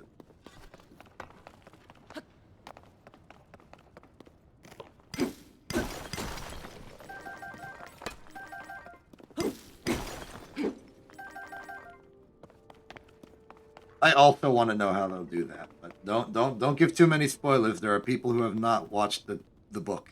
They've not watched the book. They have not read the book. Do you have to watch to read a book? Because, like...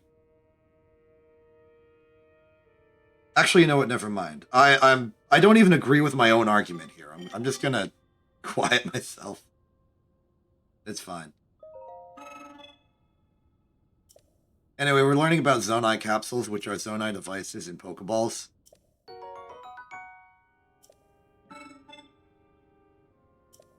Watching the letters on the page.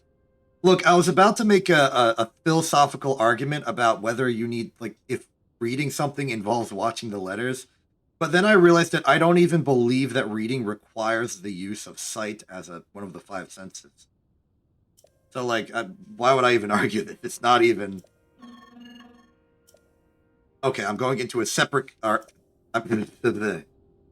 going into a second philosophical argument about the nature of arguing things. Like, you don't have to agree with something to argue it, because the point of having an argument or a debate is to, like, collide 2 ideas together to learn what the heck is going on with it and uncover the truth by contradicting yourself until something breaks.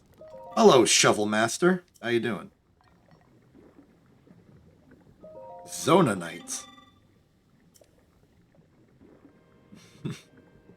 Yeah, I have my moments. Our society flourished by processing this substance into other materials.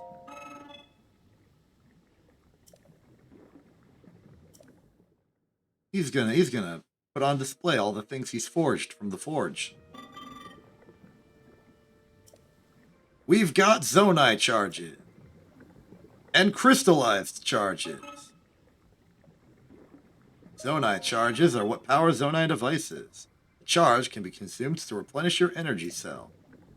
Crystallized charges are solidified forms. We mainly use them as raw materials in the construction of energy cells. So this is the electricity mine. And we can purchase some.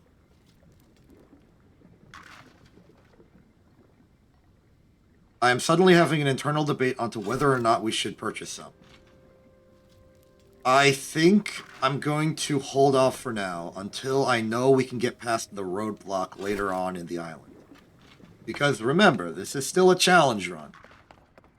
Things are going to become complicated very quickly. Where is my portable flashlight?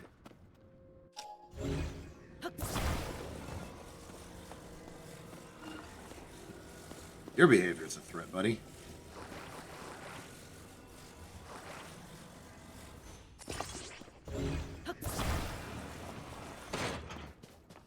Stay there for a second, minecart.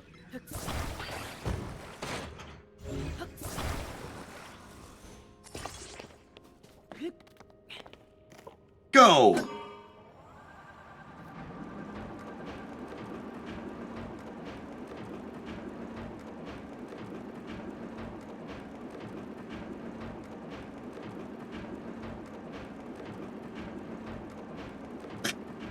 Link, how you doing?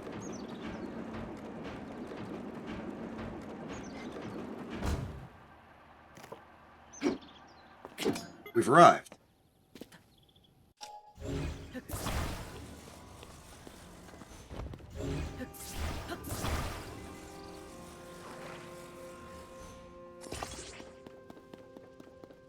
Oh, look what we found. The true enemy and only friend of ours in the game. Gambling. Device dispenser. I want to use the device dispenser. This is a device defense. It dispenses. You give it construct horns and zonite charges, and it will give you zonite devices. Allow me to demonstrate. Bink.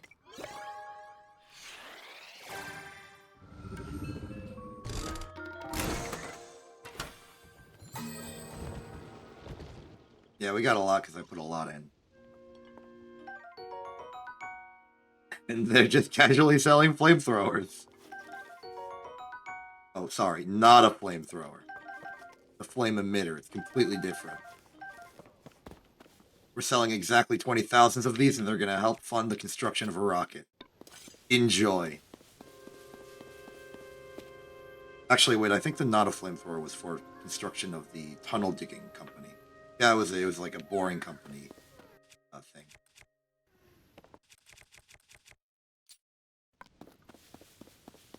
Oh no, another Korok is sitting on the ground. They're over there.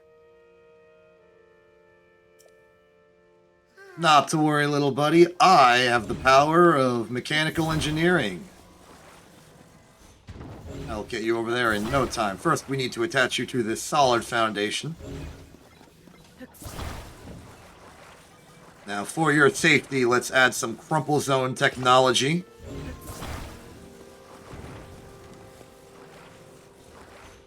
Perfect. You are now tightly secured in a luxurious cabin. We shall now bring our patented scoot machute over here so that we may install it onto your vehicle.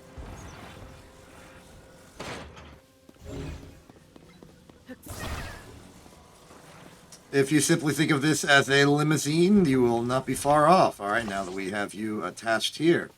We can now begin operations. Hold tight and welcome to the Exception Express operating at Great Sky Island. I think it's the name of this place. Please stand clear of the doors. On behalf of Walt Disney Resort, we welcome you to the Magic Kingdom.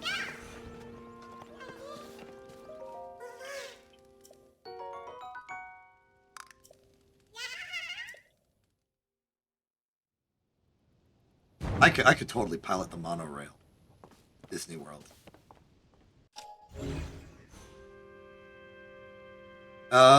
This train is located at the Great Sky Islands. Surfacing, I don't know the name of this particular location. We're at Station B.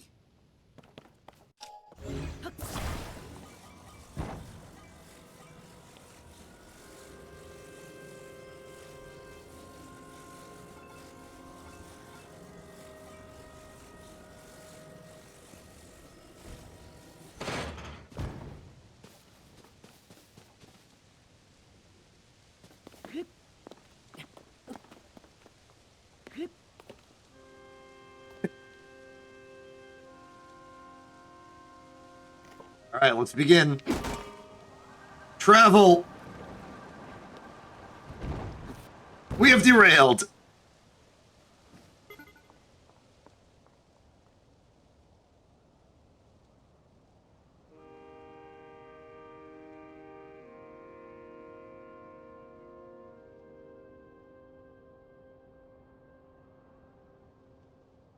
All right, let's go get it.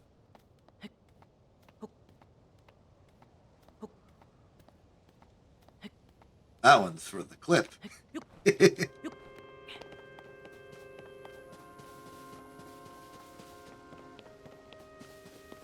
Okay, we are down our Premier Express locomotive. We're gonna have to build another one.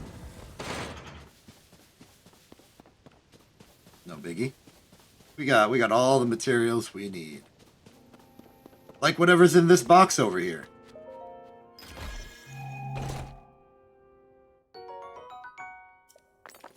Oh, I got a good idea for the next installment of our train. I'm gonna use these pots as a safety feature. I'm gonna collect them all on top of each other, and we're gonna put them on the front of the train.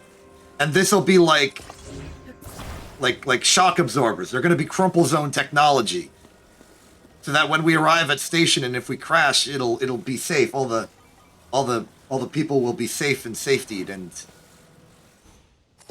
and there will be no casualties. That's the benefit. We're also going to use a lower grade engine for fuel efficiency, and also a lower max speed for improved safety.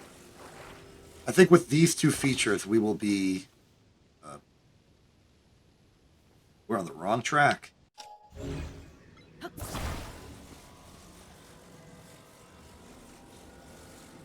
Here we are.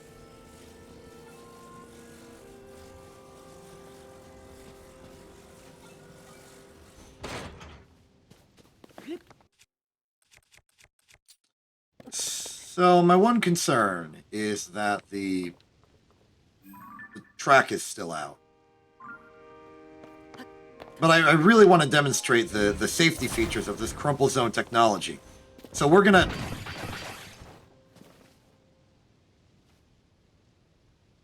And just like that, I remain unharmed. Thank you for this demonstration.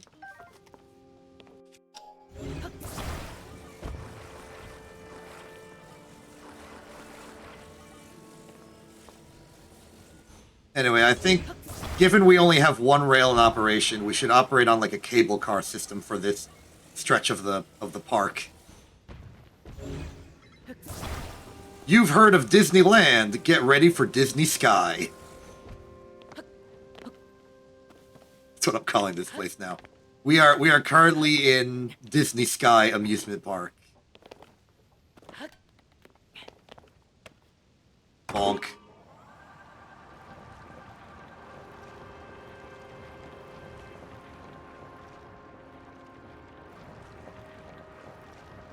Hey, we made it.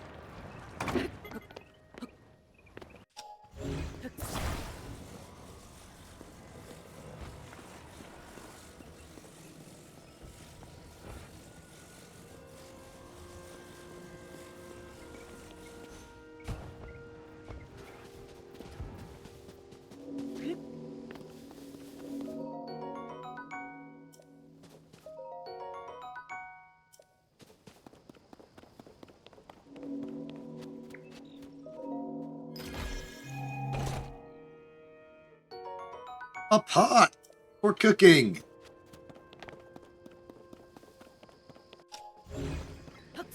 All right, I'm bringing the cable car.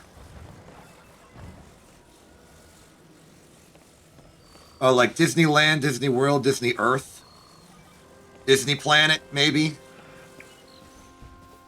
I think Disney Planet is probably a bit more snappy for a name.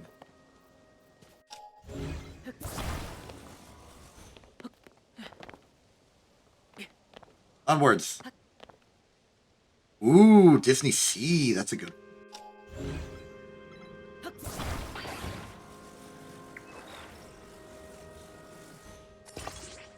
Timber. I'm fine.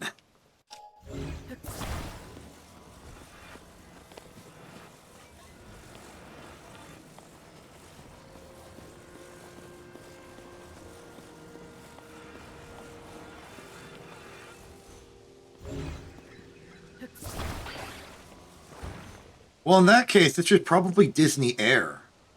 That's what this would be called. Because then we would have land, sea, and air all together in one. Well, not all together in one, all together in 3 completely separate locations in different continents. Is Hyrule in the United States or Japan? Or neither?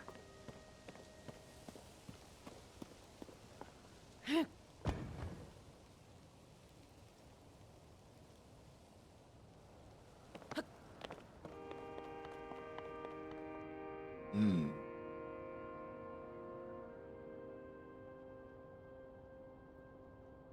Oh, whatever.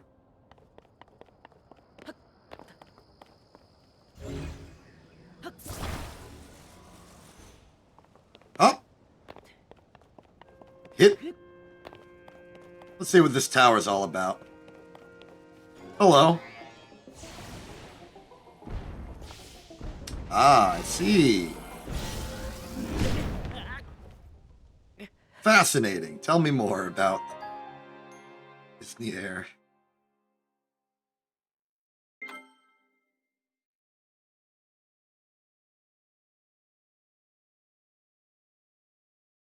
This was very informative.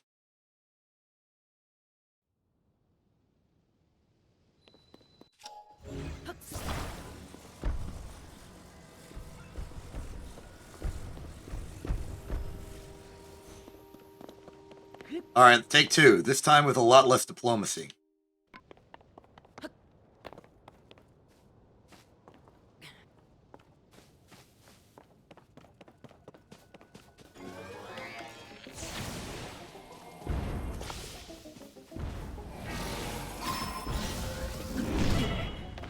We lived!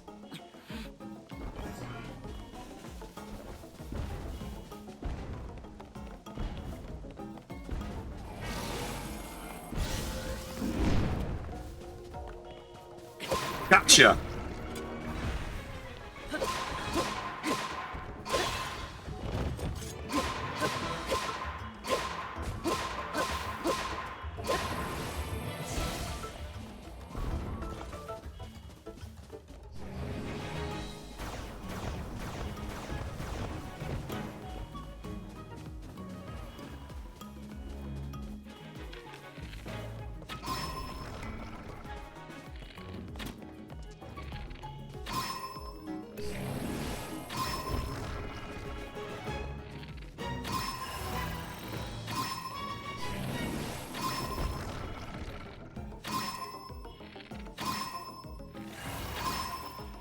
Winning.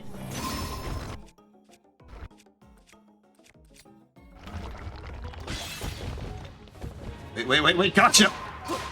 Get him!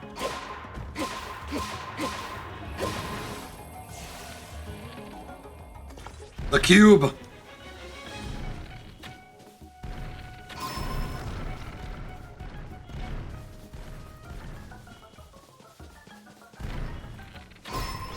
Gotcha!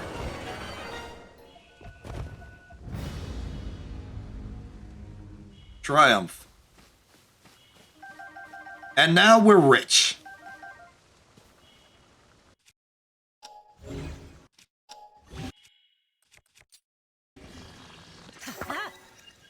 Alright, cool. Now we got a meat grinder. Let's eat a food. I have a food. I have 3 food. Let's eat all of them. Baked apple, toasty sky shroom, energizing salt grilled mushrooms. Part of a complete breakfast.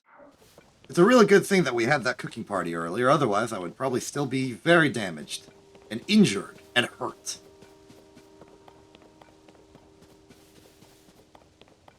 There we go.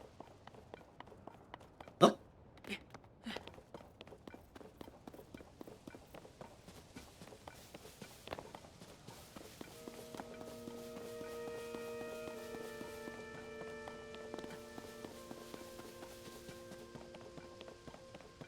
Ah, another pot. It may be time for another cooking party on this lovely road trip camping adventure we are on.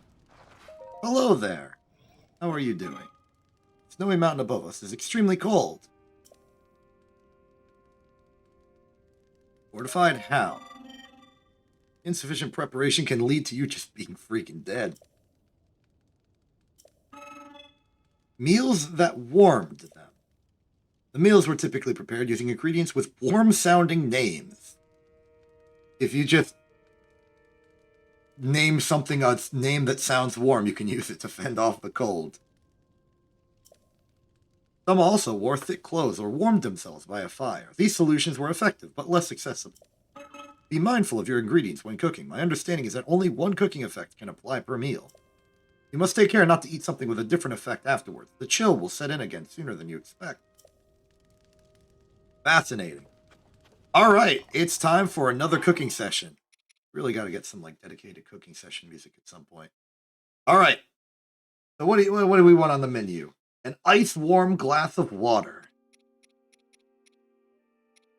Well, if we want, I don't know how I would make that. We don't have any ice related materials.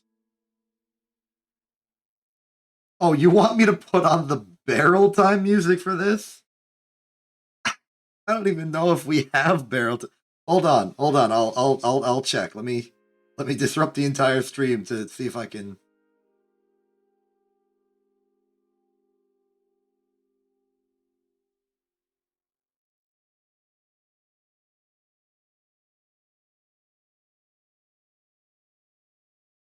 Hold on, I'm looking.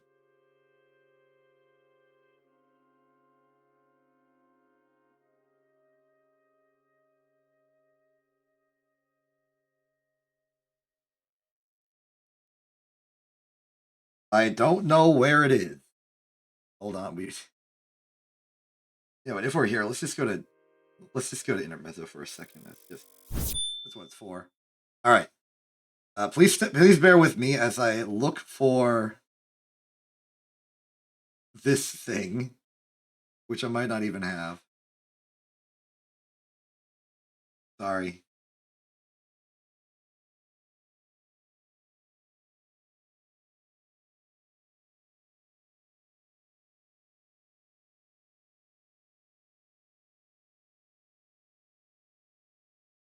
I know it's Twinkle Park from Sonic Adventure 2, but I had like an application that played the Sonic Adventure music, which is like special and dedicated to that task.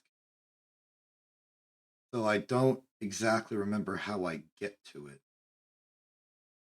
Because it's like not where I keep all the rest of my music.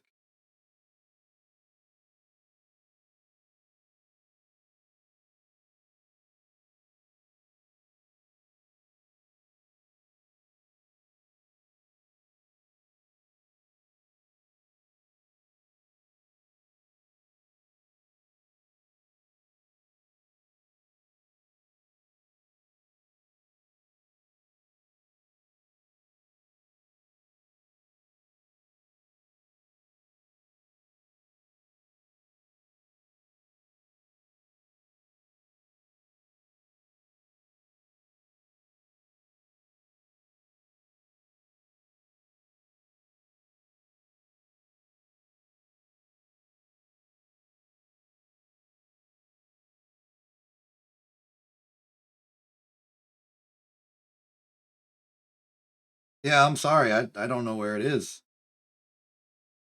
I'm looking, it's just not here. Maybe I got rid of it because I finished Factorio Beltless Chestless Pipeless.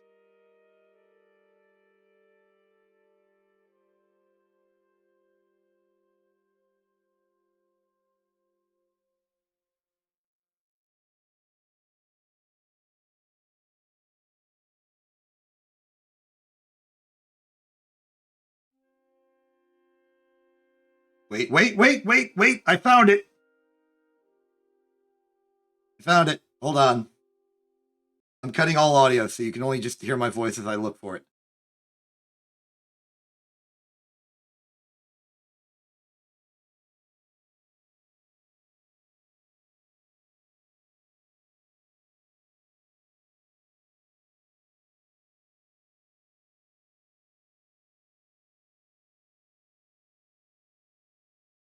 Okay, so I'm playing it, but I'm not sure if barrel time music is the most appropriate thing for a cooking interlude.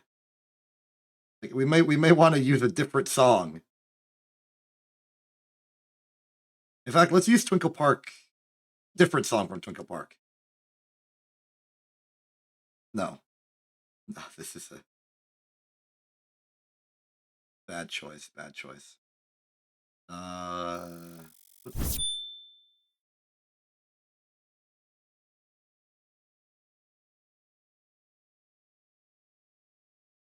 Okay, yeah, sure. If you have a song you're thinking of, you can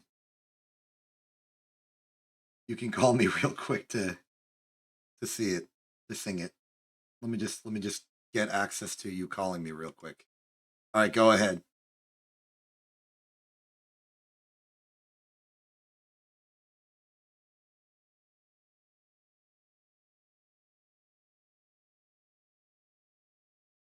I'm like, this is the episode of SpongeBob.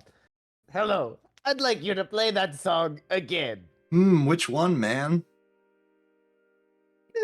The one that goes. It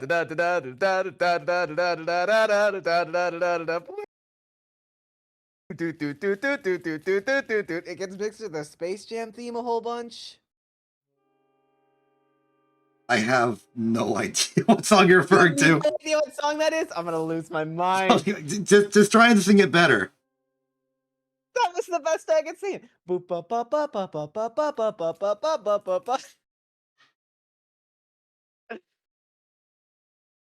Hang on. It's just up. Is that even a Sonic Adventure song? I think it is. And then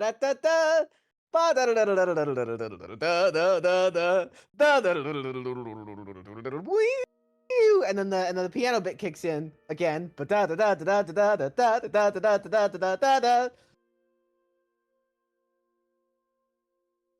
Can you sing the introductory bit before the piano bit again? Because that did sound familiar. The introductory bit of the is the piano bit. It's the da da da da da da da da da da da da da da da. I'm gonna do some looking. I'm gonna. And it gets mixed with the Space Jam theme all the time. Oh, I'm gonna lose it. It might be it's fucking Break the Targets from Melee. That is not Sonic at all. I'm leaving this. I mean, do you want Break the Targets on?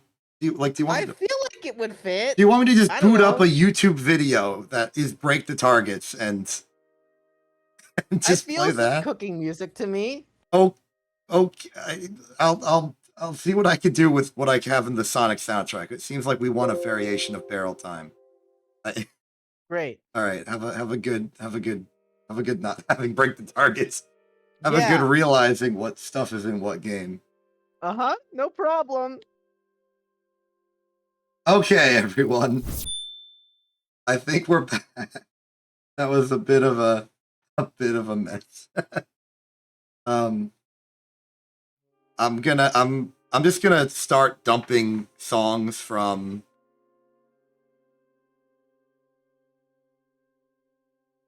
stuff. See what we can do.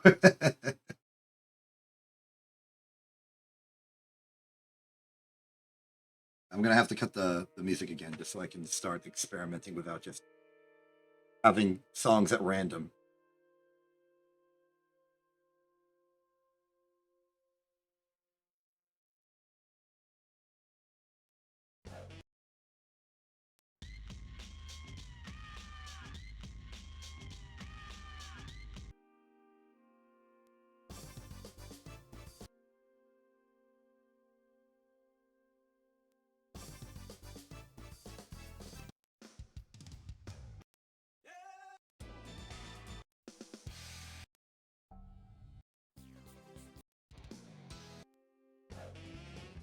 There are a lot of songs. This is taking a lot longer than I thought it would.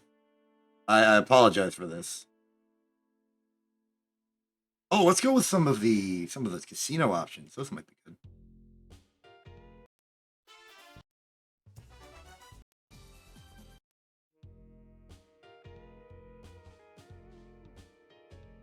right, those are some options there. What else we got?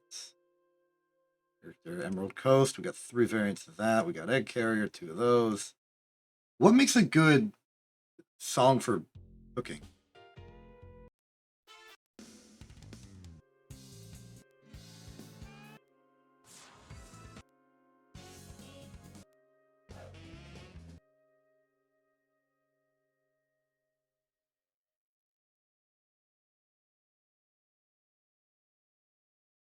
Also apologizing for completely ignoring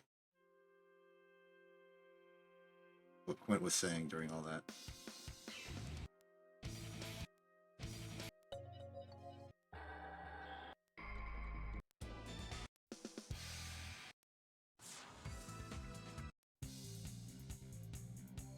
Okay, you know what? I'm going with Emerald Coast. I think Emerald Coast 2 is a good song for this. It's probably the best option we have.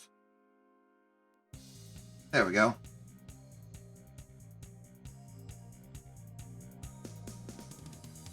Okay, hello and welcome to our proper and finally returned cooking segment. What would you like in this recipe today?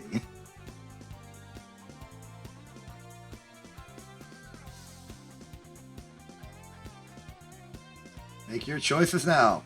5 whole fire fruit. I don't want you to have a full monopoly on what we're cooking, so I'm only going to ask for 1 ingredient from everyone who's participating. At least per material. So I'll put you down for 1 fire fruit. Next up on the agenda, we got like maybe 2 more options here. Let's see what we can get.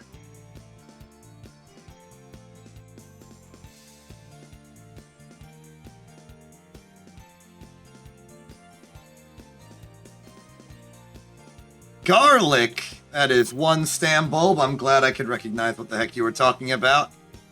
All right.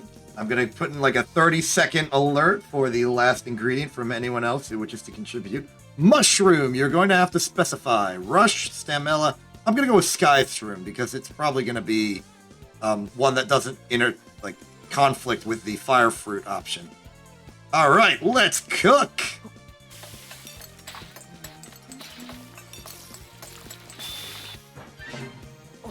A resounding success. Steamed mushrooms. Fantastic. All right, now, in order to actually accomplish the mission, I am going to force the next one to have spicy pepper in it, and I accidentally eat one instead. So, spicy pepper is the base. What do we add?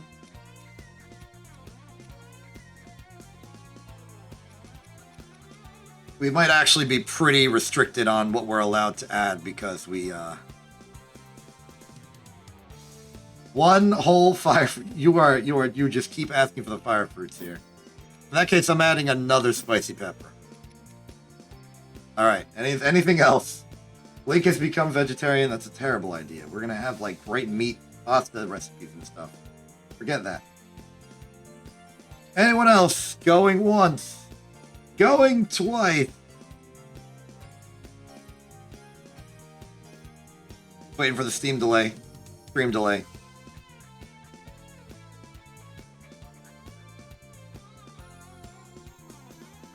All right, sold. We're... Wait, no. No. Wait. Unhold? Yes. Go! Steamed delay.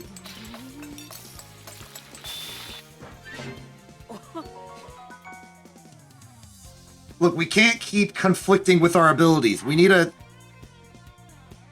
I've wasted all of the spicy peppers.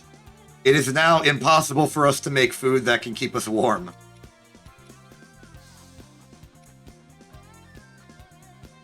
Wait, idea!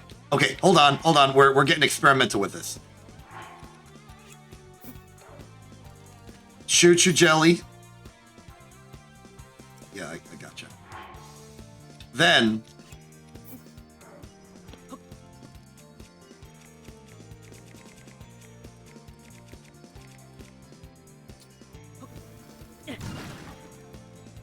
Now it's a red choo-choo jelly! Now we're gonna make an elixir. That's not food at all. Let's put in, like, an eyeball. And a wing. We are about to toil some freaking trouble today. Uh-oh.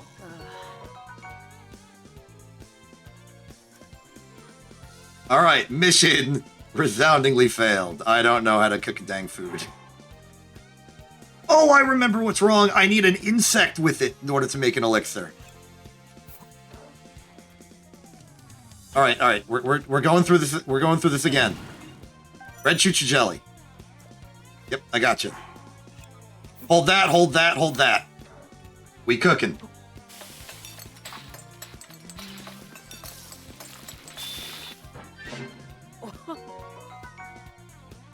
What?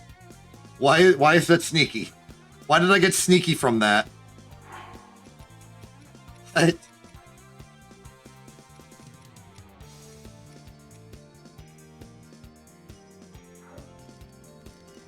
The Batwing, maybe it was also the Firefly or something, I don't know.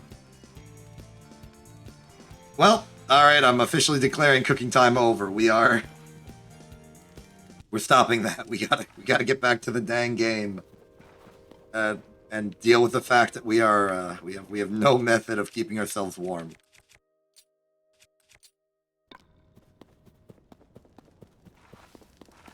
Yeah, the Firefly gave us stealth, I see. Alright, what's in here? A lot of bright broom seeds. We're gonna need a lot of those eventually.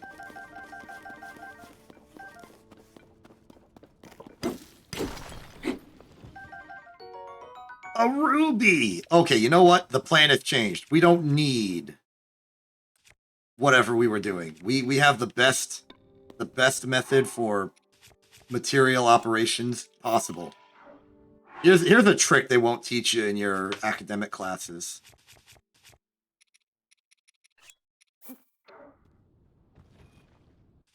I put a ruby on a stick.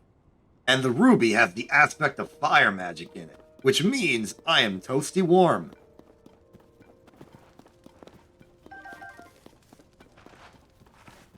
At least I hope. Normally there's like UI elements that would tell you exactly what your temperature is, but we don't have those because I'm working in pro mode, simply because I like playing in pro mode. It's a setting in the options. The downside is we can't actually do combat while in this mode because our weapon is dedicated to keeping us warm. So we're going to have to smack people with a shield.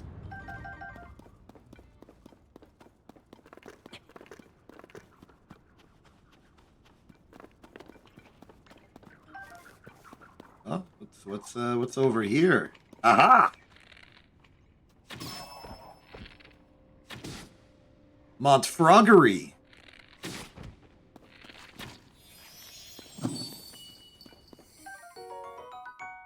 You have been collected.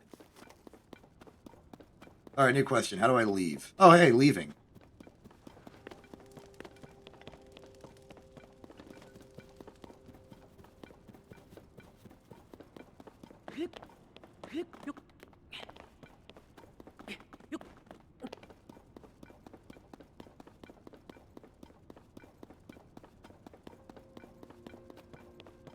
Oh, hey, spicy peppers. We could go back and actually cook a proper meal. Not that we need it right now. I'll also try and refrain from...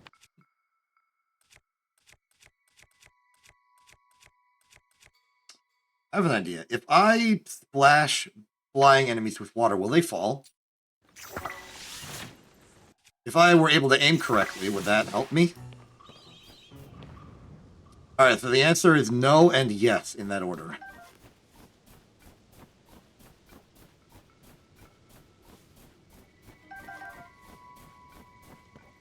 As you can see, Link is not currently freezing, thus demonstrating the soundness of our strategy.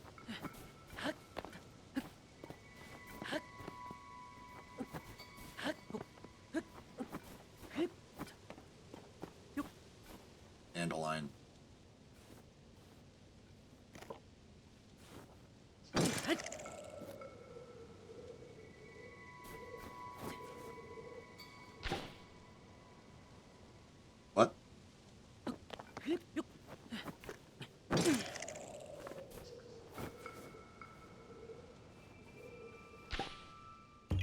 Gotcha!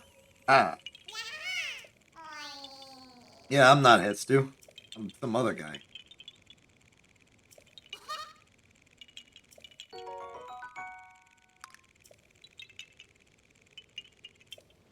And do.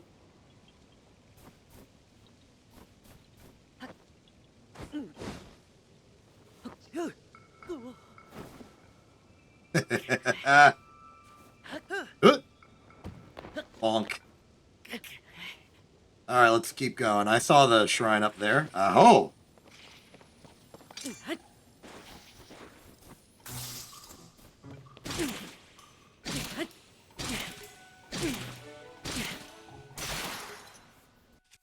Alright, we're out of weaponry we can use. I mean, I could just switch to a weapon real quick and then freeze to death temporarily, but... not ideal. Alright, we're back.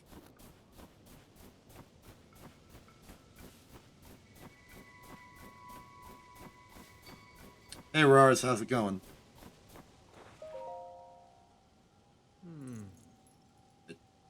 We gonna talk about the ice choo-choo that just appeared?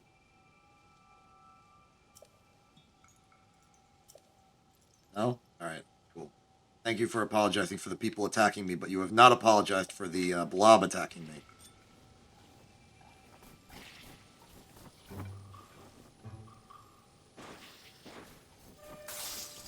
You are completely unfazed by that. Good on you.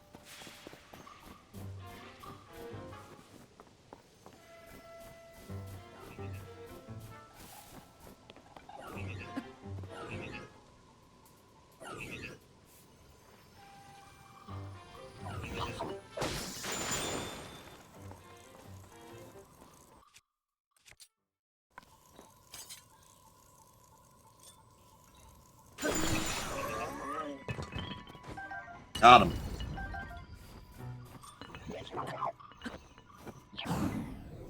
Got you!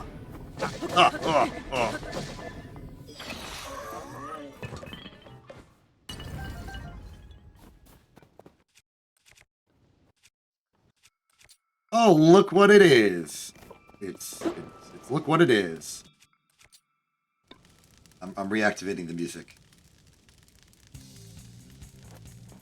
Alright, hello and welcome to the next edition of The Cooking Show channel thing that we're doing. What would you like to have your food recipe ingredient thing be? We have plenty more options, including spicy peppers and things that aren't the freaking fire fruit. Please. Alright, make your selections now. We have some time to do it.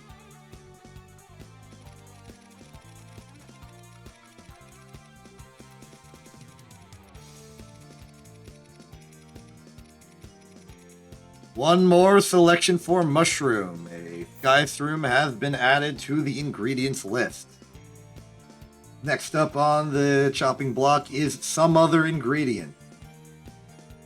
If I do not get an ingredient in the next 30 seconds, I'm just throwing a mushroom into the pot. Apple. All right. Apple has been selected. This is turning into a vaguely reasonable material recipe, ingredients and all. Hopefully we shall have a real and proper cooking event occurring, and I really would like to actually start speaking in coherent sentences, but that's not a problem because it's cooking time, not talking time. Last call for ingredients. 3, 2, 1, stream delay, yeah, yeah, yeah, wee, wee, wee, ooh, ooh, ooh, ooh, ooh, ee, ooh, ee. All right, I'm adding spicy peppers. Go!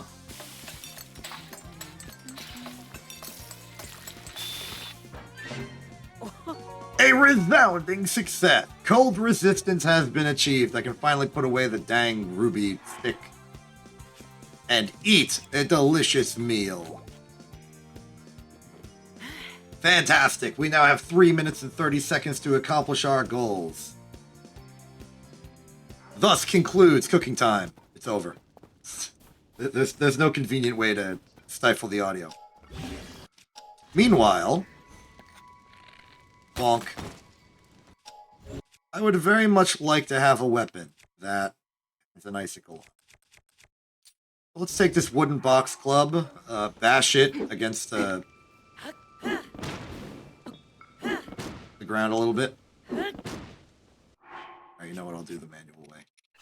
Destroy fused material. Give me an icicle sword! Yes!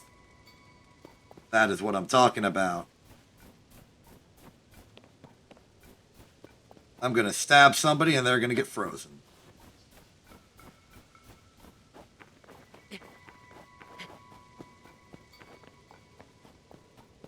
Alright, we've got to get up there in 3 minutes or so.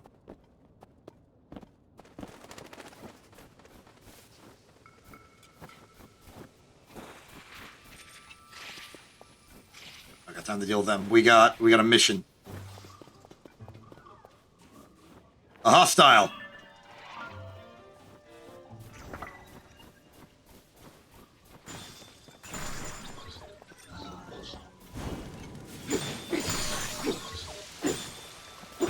Oh, this thing is very effective.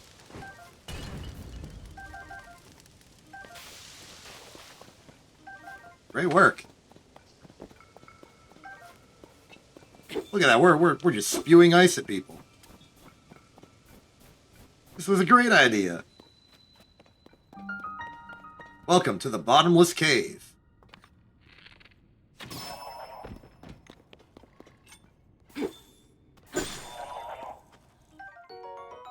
Welcome to explosive. Now we have power.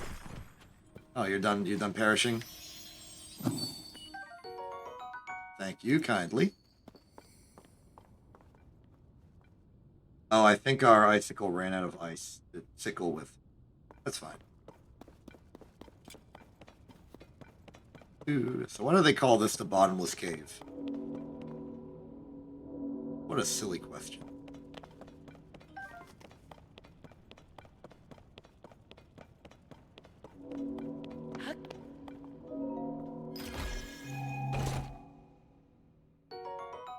Amber.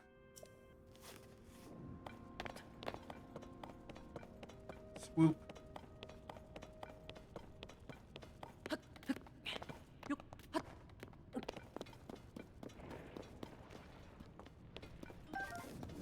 Hello, creature. How are you doing?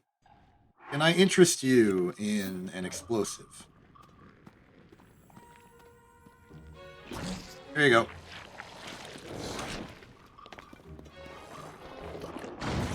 Bone apple tea, bucko!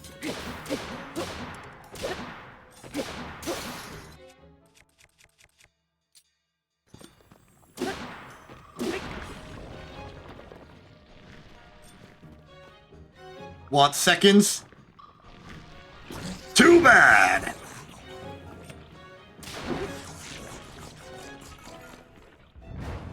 I don't give second chances. I actually do, but I just wanted to sound cool just then. So don't tell their corpse that. It would detract from the coolness. We need more mushrooms for mushroom purposes.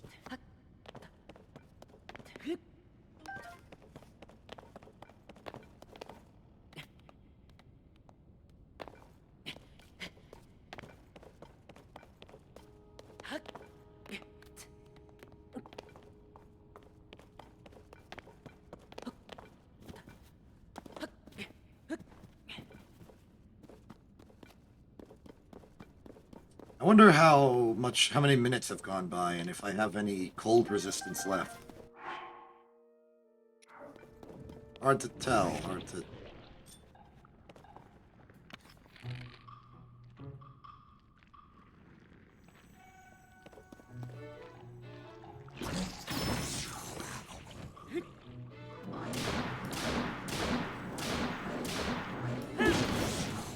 Got him. Oh wait, you're not done being got yet. Now you are. Ooh, free flamethrower shield.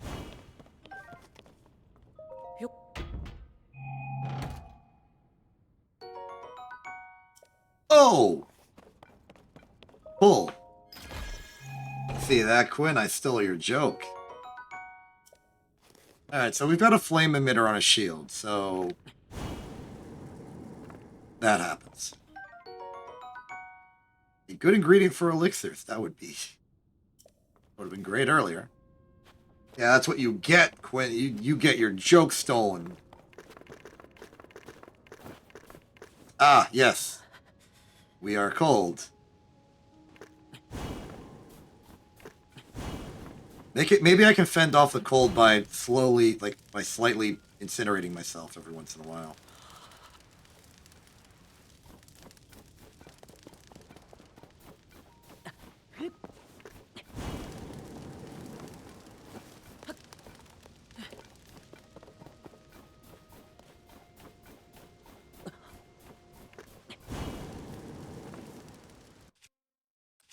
Okay, situation is looking a little dire. Let's pause for a time. Okay, so now we have a campfire. We can safely contemplate our next action.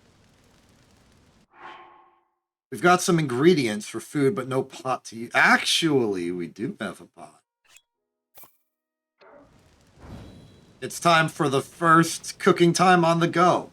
Now, this one's going to be a bit different. We only have one shot at this.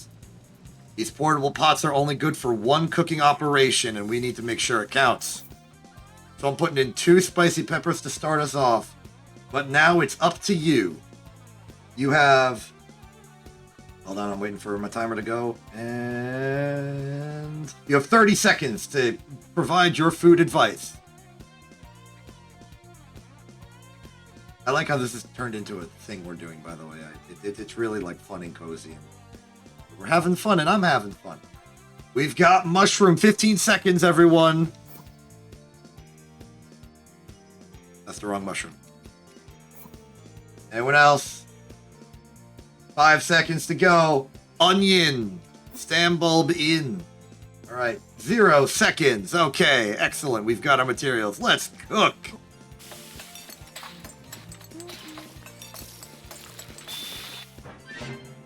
We have created steamed mushrooms, a healthy vegetable dish achieved by steaming mushrooms and plant leaves. Unfortunately, that has not given us cold resistance, so we are on our own. It's fine, though. There's something up there. Maybe that'll help us. Until then, we're going back to ruby straps. Oh, careful.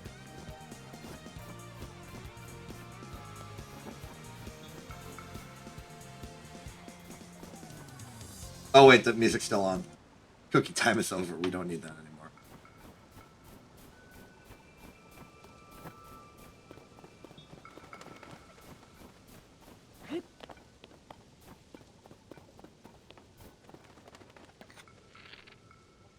Missed an opportunity for some good hunting. How are we gonna get up here to whatever secrets are entailed? Can I climb up the ice? No, I cannot.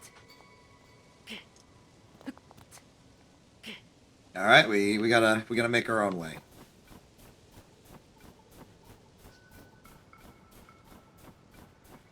I think I see it. We're gonna be subjected to the cold, but it's gonna help. It's gonna work.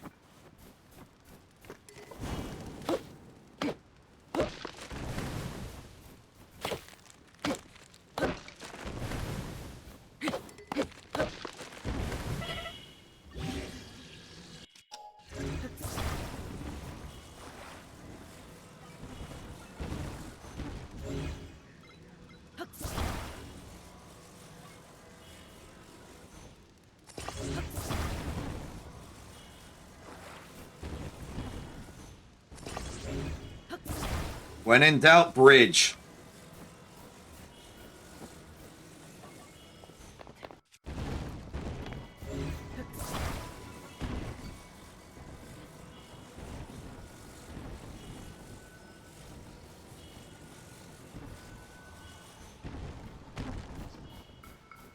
It's holding. Oh, right. we were freezing to death.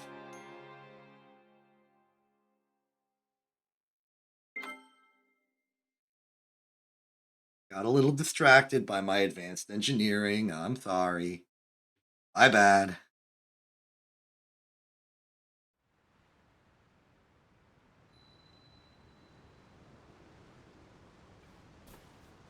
Maybe we should go to the shrine first. It might have useful resources.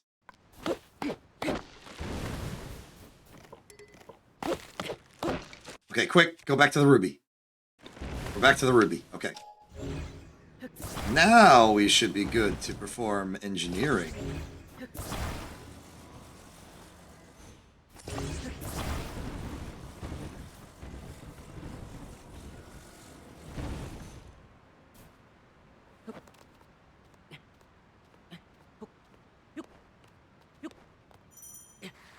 Oh, missed.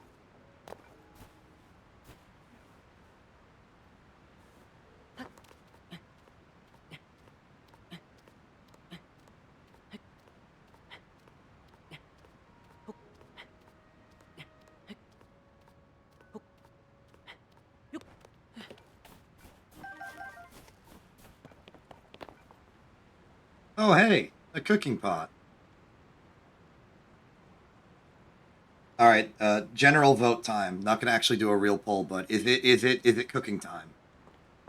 It'll be up to you. I am neutral about it either way.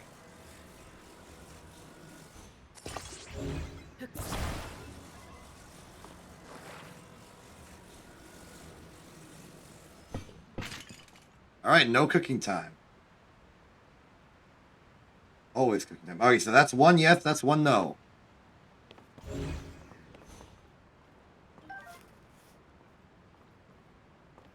We are at a tied vote. I'm walking away from the pot. This is your last chance to swing the vote either way. I'm not biased. What are you talking about?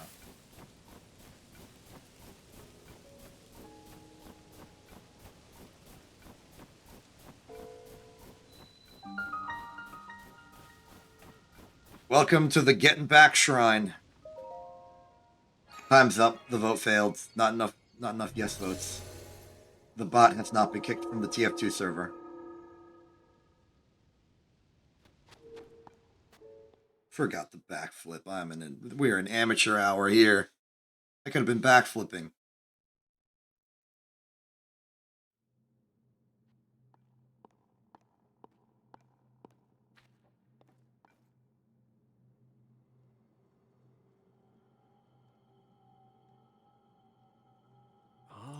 I have made it here, despite your directions.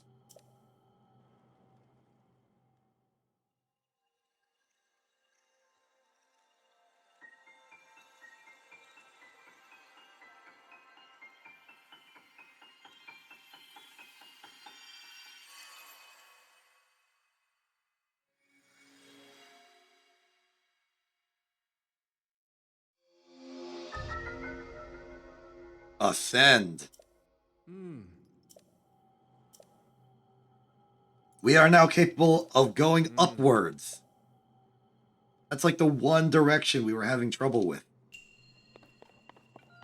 Some might argue that going downwards is too easy.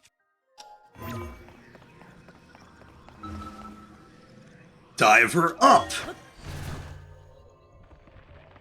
That was a clever joke. That joke was clever, just trust me.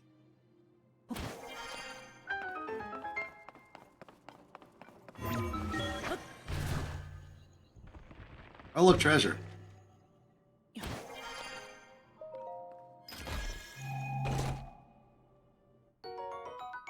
Things are really looking up for us.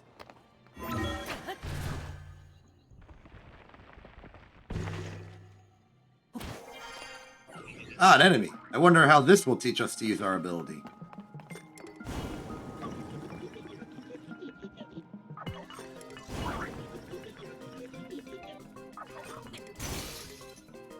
Uh-oh. I have more ways to set you on fire than you thought, buddy.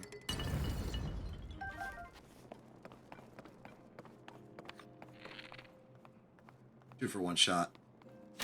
Success!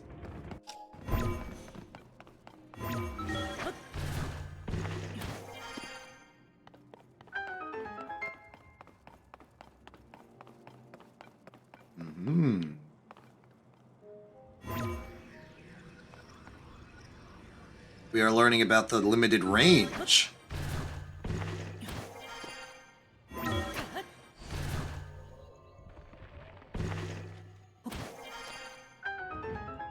Mission accomplished.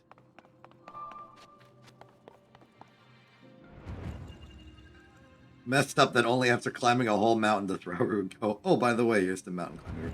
That is a good point. That would have been very useful when we were down in the caves cooking food and finding rubies. I mean, I don't think Rauru has that authority. Like, he's just sort of existing around. He like, the mountain climbing rune was already in this shrine.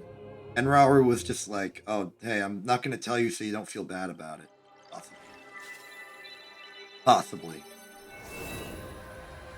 Like, did Rauru get to choose what abilities were in what shrine? Is Rauru making that choice, or are they, like, tied to the shrines themselves?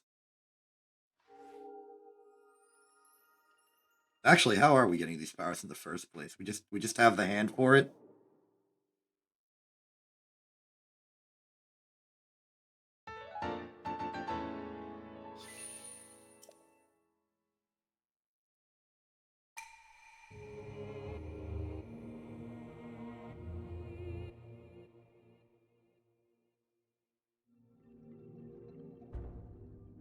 Mochint.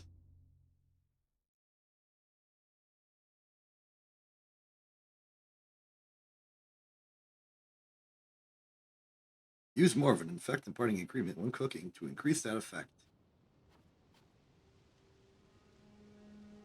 Hey, welcome back to outside.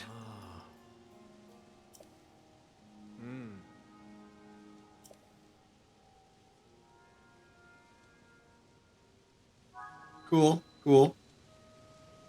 Guess we gotta go there.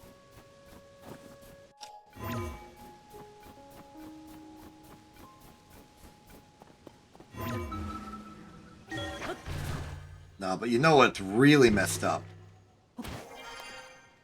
Is not the fact that you get the mountain climbing rune over there. It's the fact that you get the cold resistant food right here. Food, clothes. Do not eat your shirt.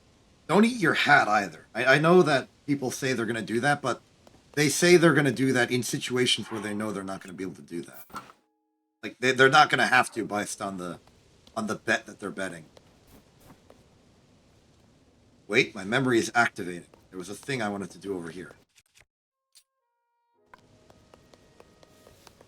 Right. There was that one, like, plateau area with all of the enemies that I wanted to learn the secrets of.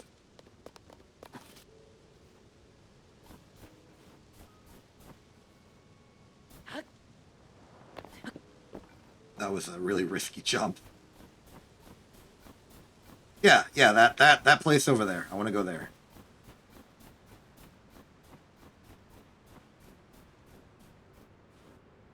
Bonk.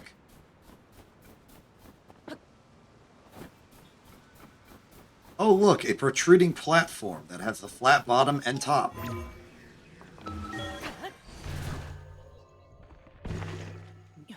How convenient.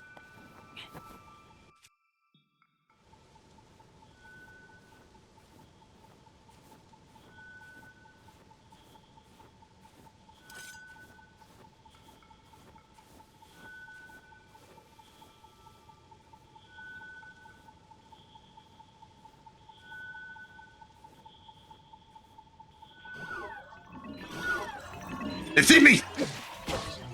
Fight!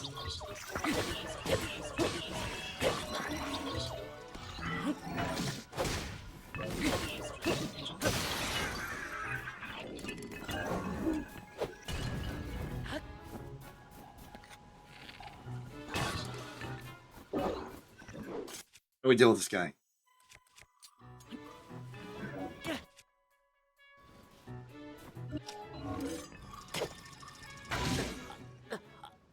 We don't.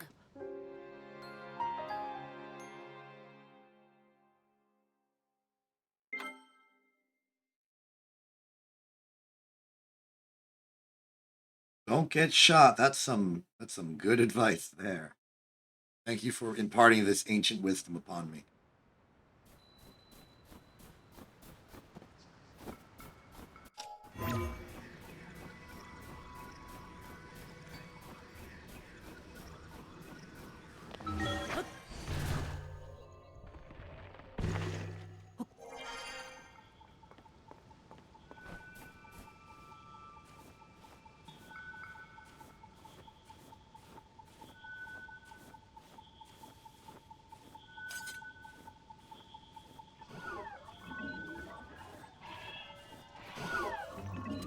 Okay, all right.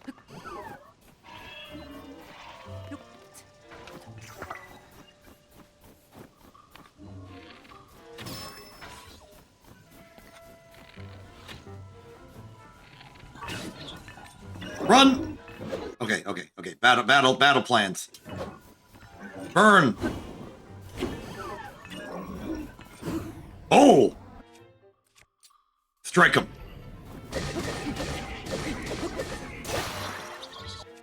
That was a really good hit. All right, hit him with the axe.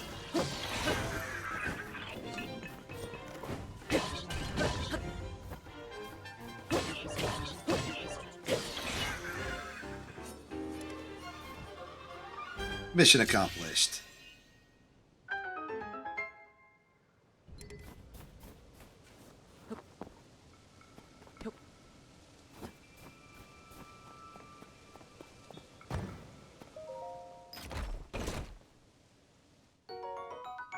There are a lot of opals up here.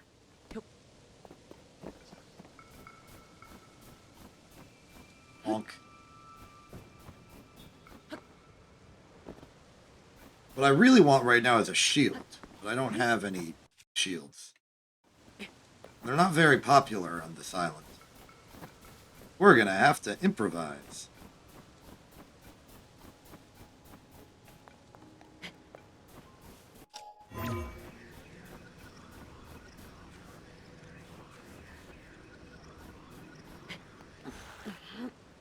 I would very much like to teleport up there if there's any landmass that's capable of doing that for me, please.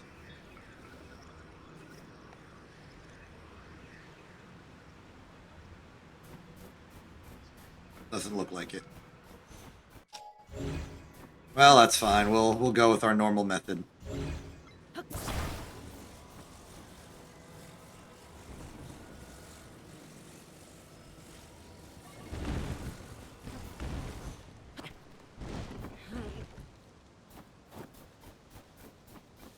Fortunately, I have this axe.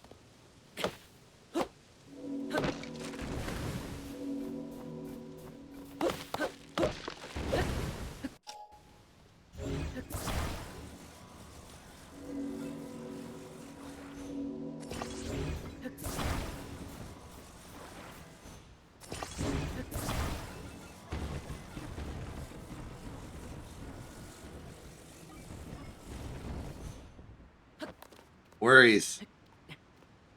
Okay, maybe a few worries. Like, is this thing gonna fall over backwards? That's a worry. Not anymore.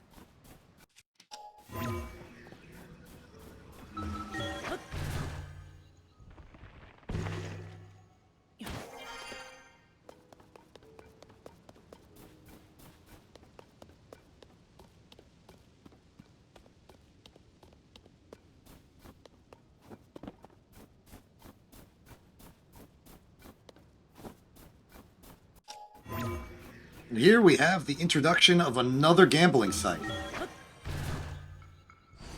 Very useful. I use gambling for all of my material needs.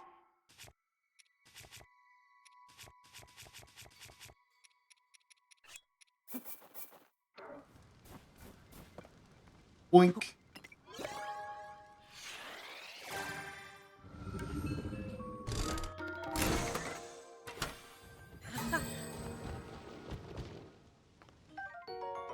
We got a wing. Alright, it just seems to be a lot of wing fan and pots. Perfectly acceptable, though. That's exactly what we need. Alright, so it's time to learn how to fall slowly.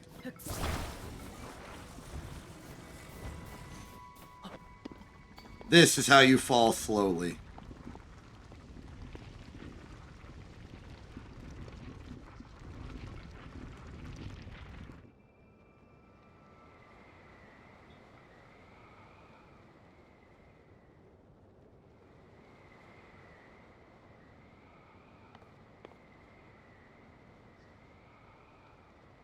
Oh yeah, those little things with the capsule balls in them. Yeah. I mean, I suppose that is more accurate to what it's doing, but I guess I focused more on the function, which is to pay money for a random chance at getting the dang thing you wanted in the first place.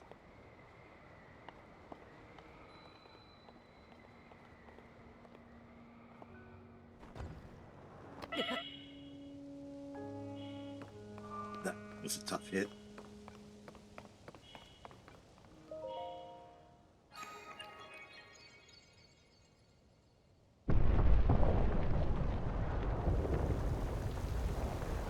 The door has opened. We can enter this building.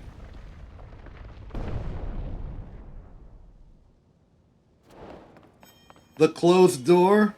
Not anymore.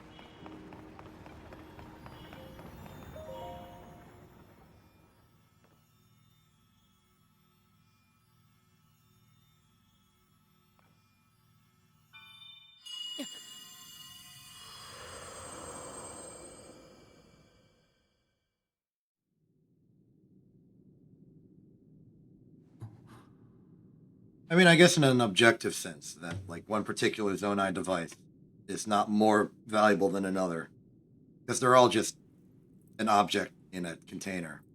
But they are definitely more or less objective to a value to me because I'm the one using them. It's not like just a weird piece of plastic. It actually has utility behind it.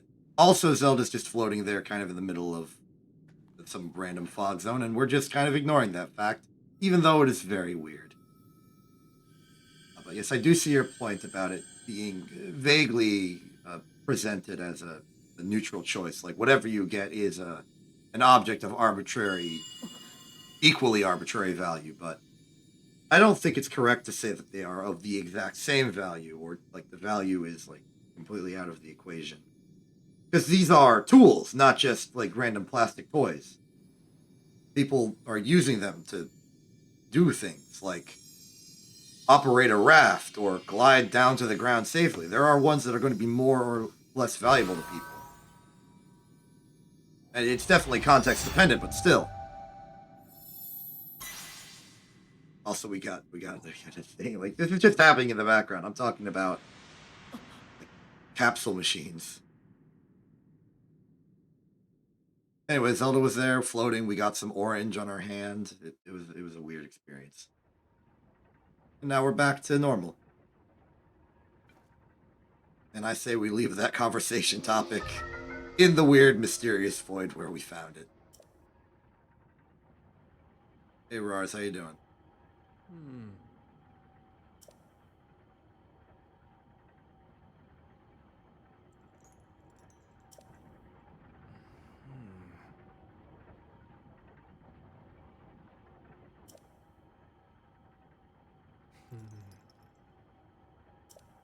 Got abilities now.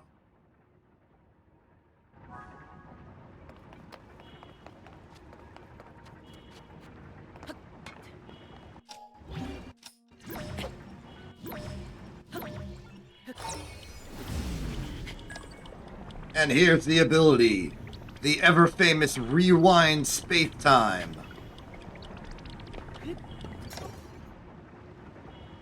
As seen in most Super Mario World emulators.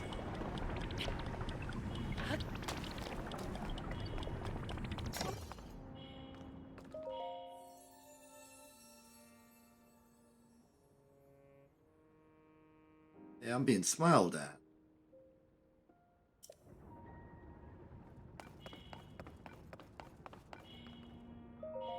Open this door.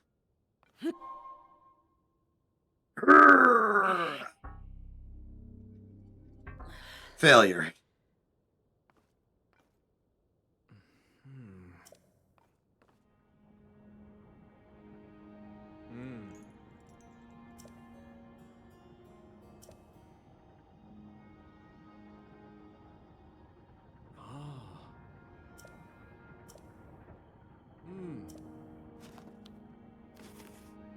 Check out this Nintendo Switch I have.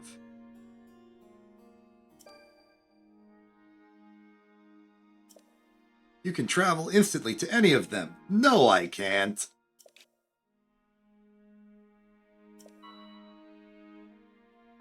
Silly fool thinks I can just teleport around. That's not real.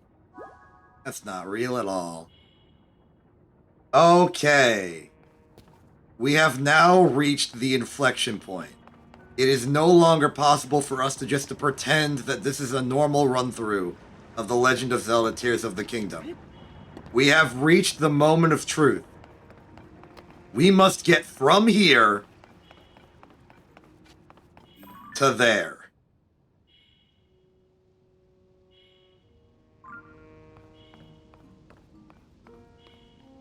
How in the world?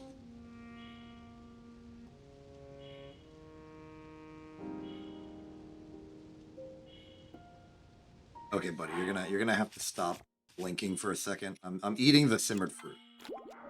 Much better.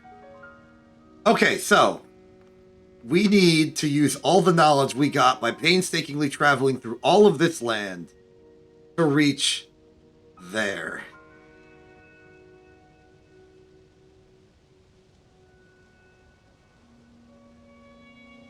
Any ideas?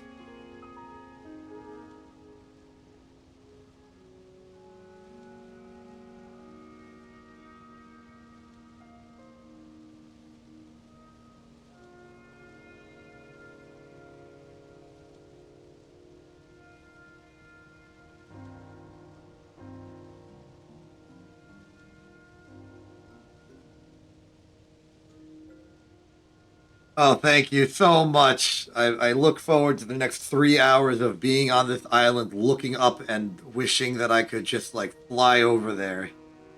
It's gonna be great.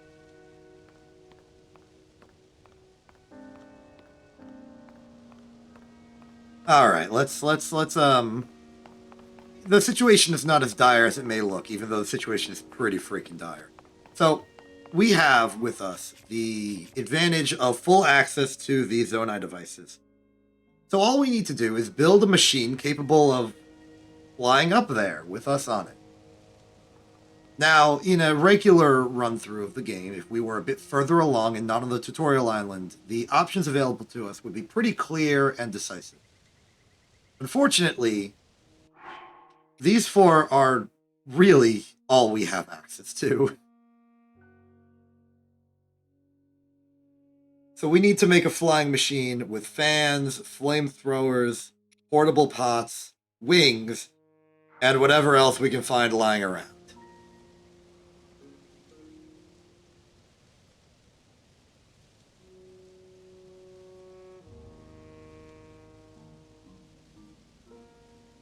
Now, assuming we had, like, infinite electricity to work with, I can theoretically imagine a scenario where we make, like, a propeller hovercraft and fly up there. Unfortunately, I don't know if we have enough battery power to do that. And the moment we run out, we're just going to plummet back to the ground.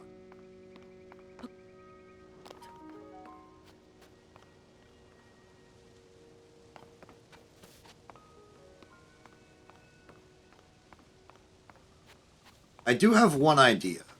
It's a bit risky. It's going to be very slow, but it might just work.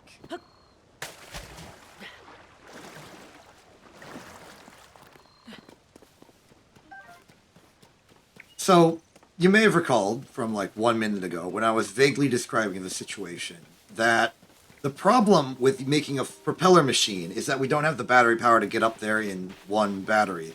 And we don't have any means of getting more battery power yet. And the problem is that if we run out of battery, we will just fall back to the ground. But what if that wasn't actually true? Because there is a thing that will allow us to save our progress upwards. These floaty guys. They kind of just sit there. And we can attach devices to them. So maybe we can stand on one, put some fans on it, turn it on, fly up. When we run out of battery, it'll turn off, but we won't fall back down. So the hope is that the propellers of the fan and the box will both survive long enough for us to reach that location. Because if that works, then we should just be able to very slowly, very gradually fly our way up. And even if we're not directly underneath the location, we should be able to put down a wing machine and propeller our way over there ourselves. But given the importance of this act, I am going to prepare a save before we depart, just to be safe. Meanwhile, we also have to actually get to one of those floating machines. And I think we should use that one right there. It's just conveniently placed and all.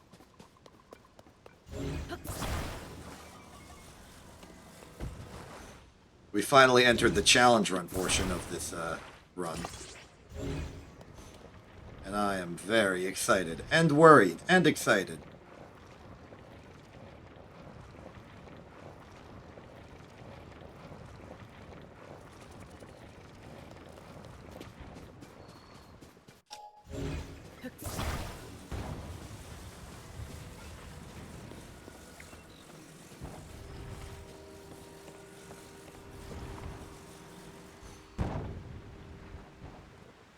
A lovely bridge. Oh, that one might work well. Get out of here, choo-choos.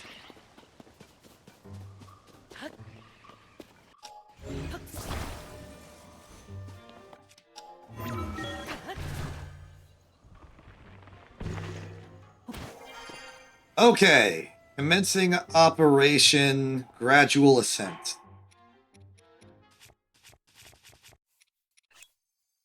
I think 2 is probably a good balance of power and power consumption. Let's just put one here.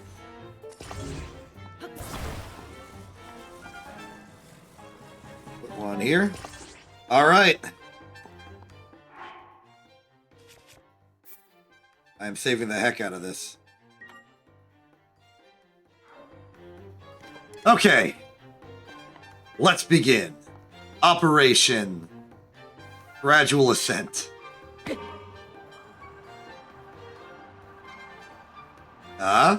It's working.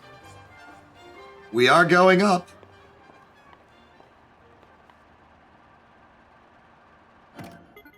We have stopped going up. Alright, this is how it's gonna be for the next, like, hour or something.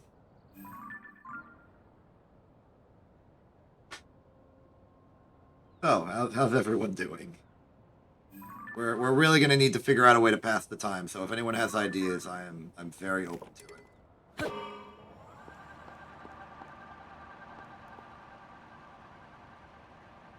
I know we just lost one of our main recurring viewers, but we're gonna have to make do.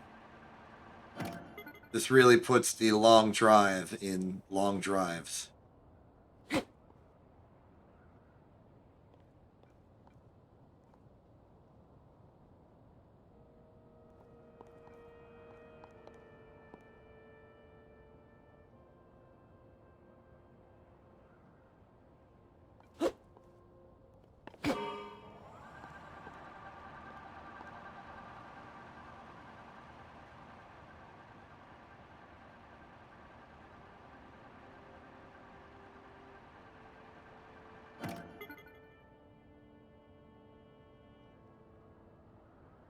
Yep, this is what we're doing.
Hello and welcome to Exception Sits on a Square in the Middle of the Sky. The TV show. Quint's a lot better at filling dead air than I am. I don't really know what to say or do. And Quint revelishes in those kind of silly moments. Can draw attention to the absurdity of it, but I'm just sort of struggling.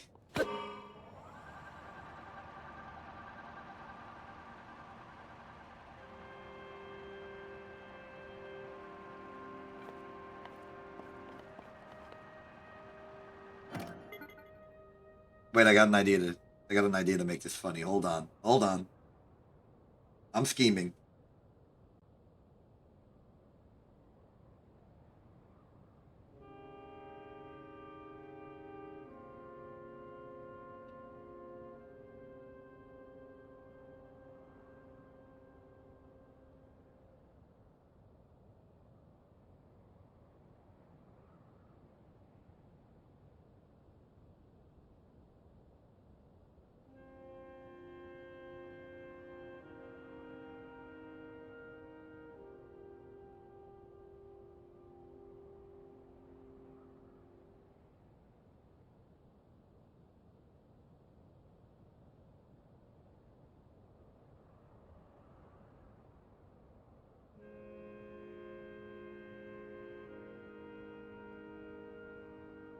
There we go.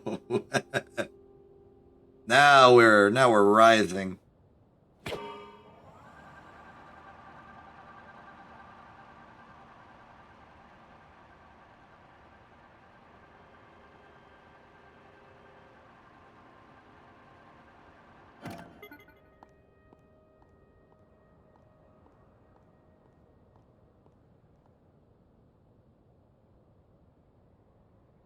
A little too bright to be seen well with white text and all, but it's fine.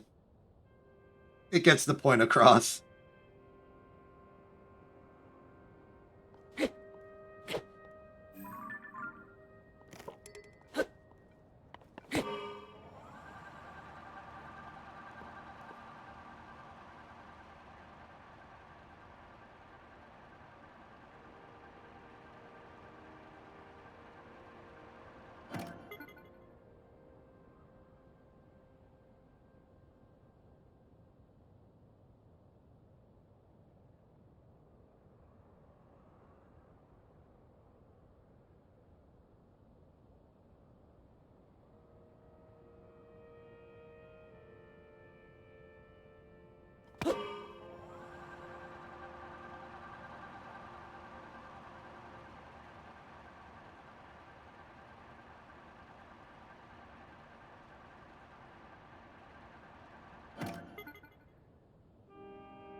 Well, I like to think that this is a good idea.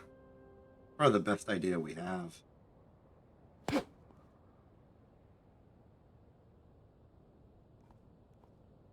So how are you all doing? How's everybody operating at this lovely juncture in time? I must applaud the craftsmanship on these Zone 9 devices. They are very useful and durable and capable of floating in the middle of the sky for some reason. It's very helpful. This is probably going to be the hardest singular thing we do for a long time. It might even be the hardest thing we do as far as vertical ascension, because once we get to the ground, past the tutorial section, we're going to have a lot more resources to work with. And this is just really, really slow.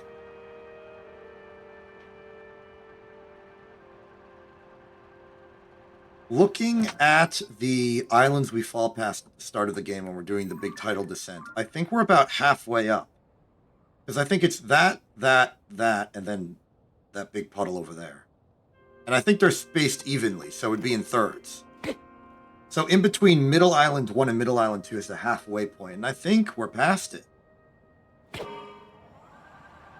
Problem is, we are not actually directly below the Skyland at the top, so we are going to have to go a bit higher and then glide our way over.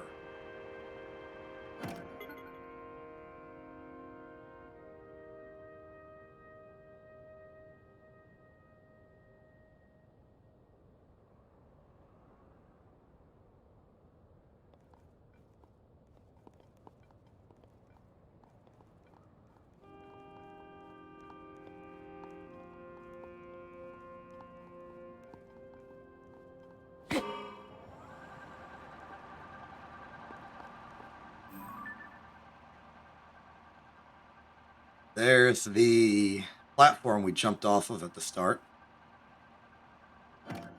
There's another platform up here.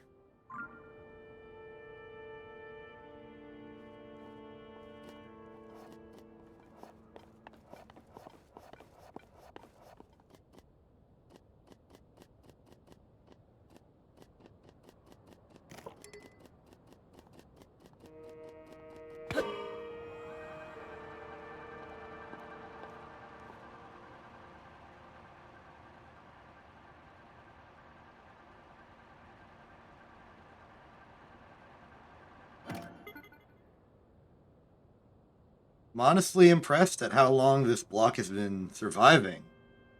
It feels a little cheaty. I would have expected the game to have activated the glowy red pulsating glow of not actually red at all, it's green.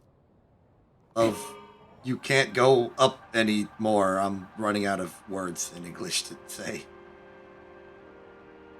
I would have expected this giant platform to deteriorate, or that its durability would run out quickly, but it's been holding up for quite a bit, and that's quite a relief to me.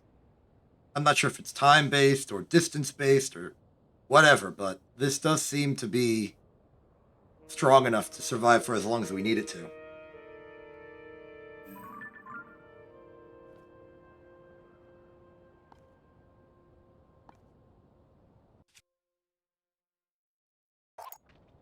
Choo-choo jelly.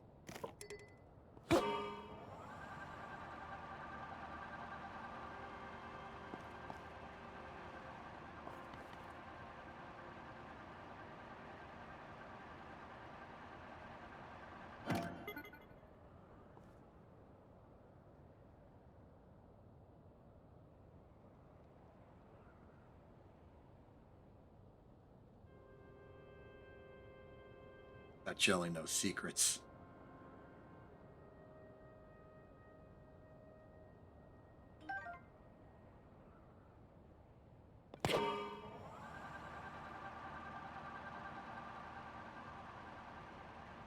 Okay, we've reached the altitude of the Sky Island we're trying to get to. That means that if this does not work, we will simply drag one of these blocks over to the Sky Island's immediate bottom and then ascend up from there to circumvent the glide step.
Okay, we're pretty high up. Do you think we can make it like that?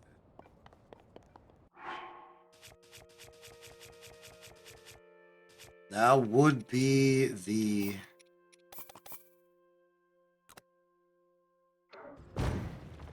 Okay. Here's the plan. Very quickly. Build a plane.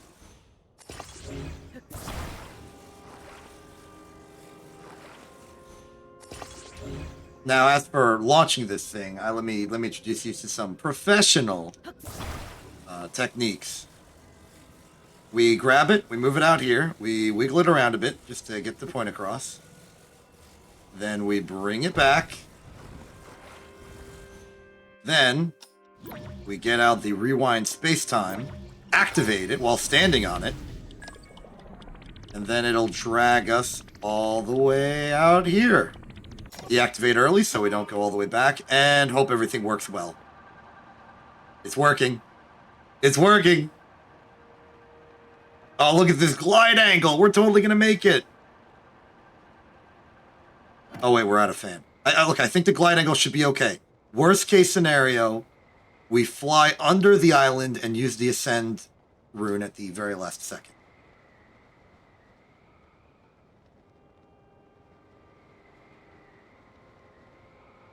Careful.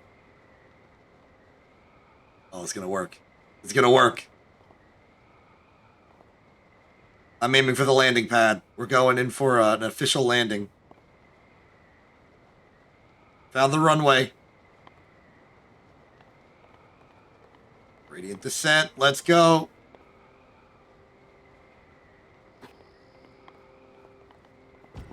Perfect landing. We've done it. All right. Ascent no longer in progress. We're here. We've made it.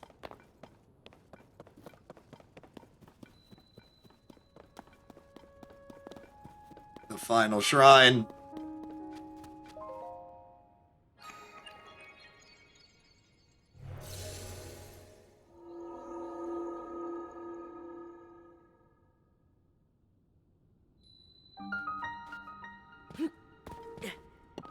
Not show ya. I'ma show ya.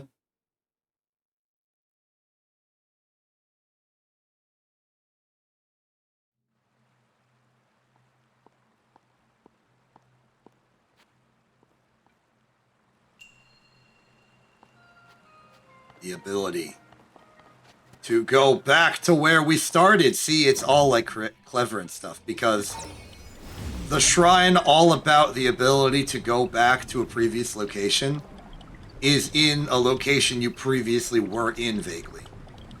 It's clever.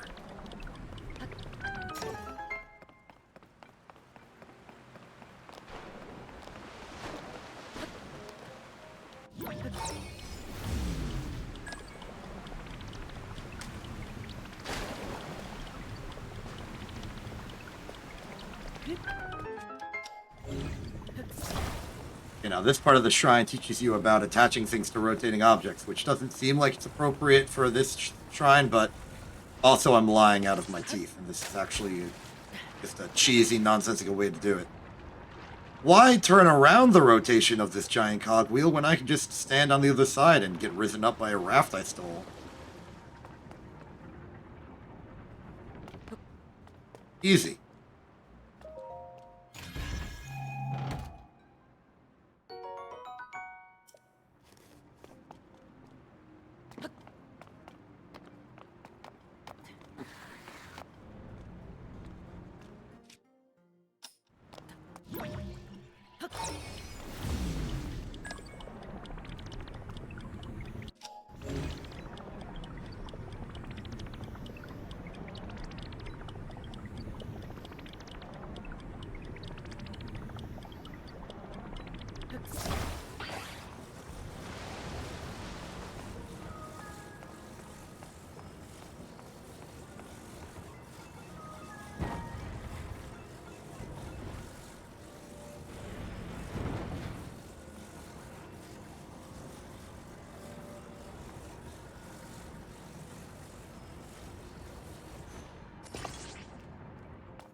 Almost.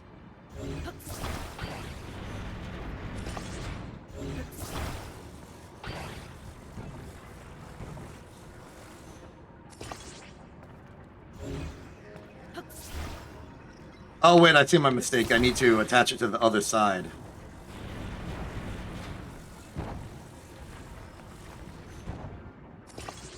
Oh.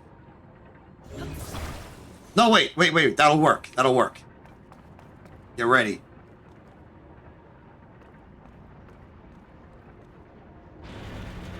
Marvelous.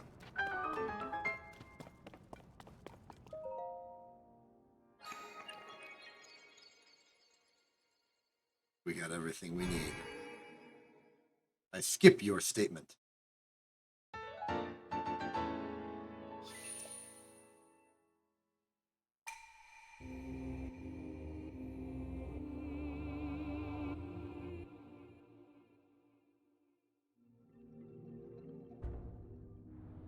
Mochi janakute yokata.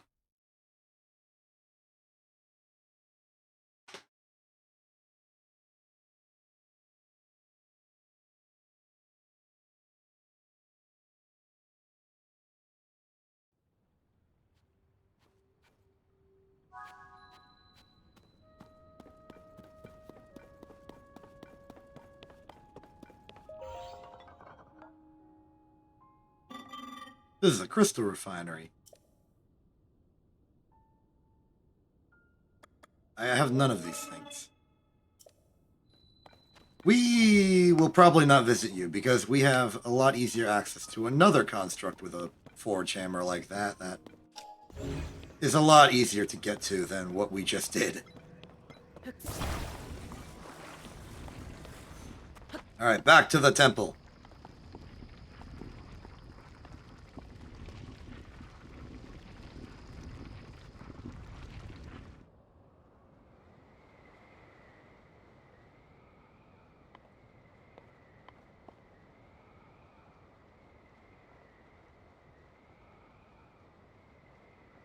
While I'm up here, I'm going to demonstrate another technique we have to descend slowly.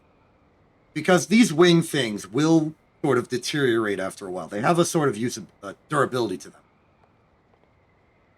But that only applies when it's generating forward lift and those like lines on the edges appear. So if you stand on the tail, the wing will stall and descend pretty rapidly downwards. And this action does not cost durability. So using this, we can descend safely from any altitude as long as we have a wing and as long as we have the room to wing it. We will not always have the room to wing it. Plus, ascent is going to be the primary source of all of our ire and conflict, so it doesn't really matter. It's fine.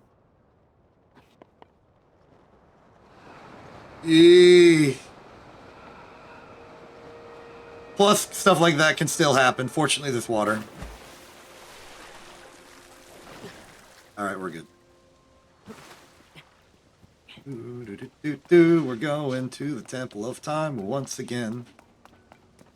Yet again, we're going to a location we were previously at while learning a power about returning things to locations they were previously at. This game is echoing these knowledge symbolisms, and so it all makes sense.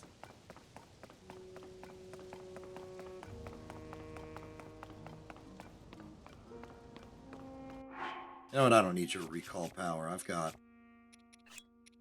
wing.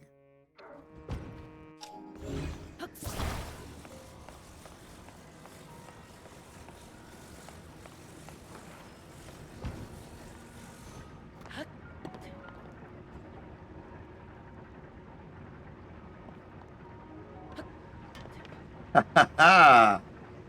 Didn't see that one coming, did you? I'm a genius.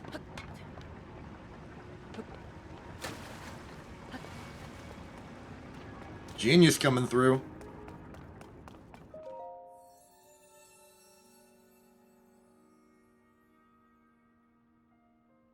You who have acquired the shrine. You who have I give up. I'm not reading that anymore. I'm getting the heart container. I'm gaining the power that I seek. We're going to use it to open that door behind us.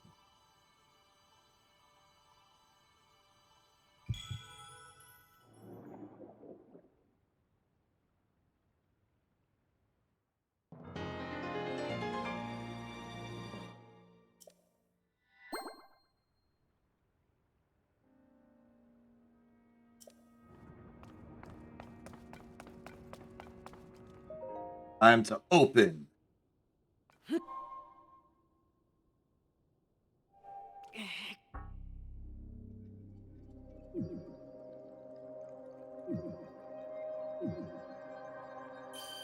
Victory.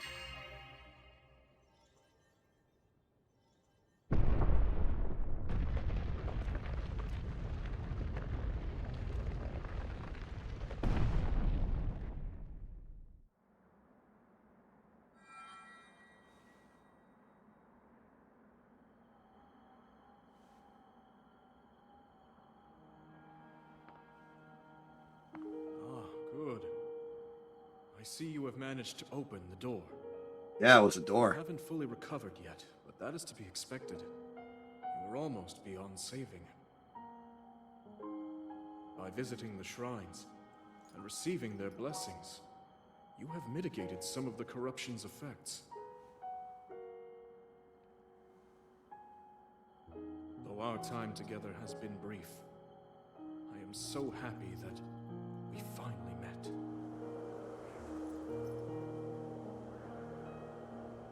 You are exactly as Zelda said.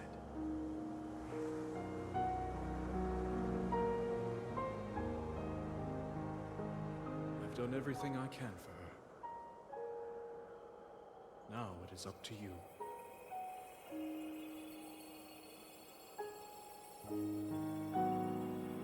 You done did good, Rauru.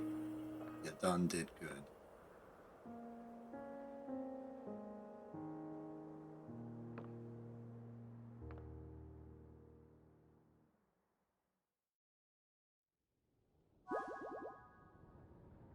All right. There is one more point of order that we must accomplish here.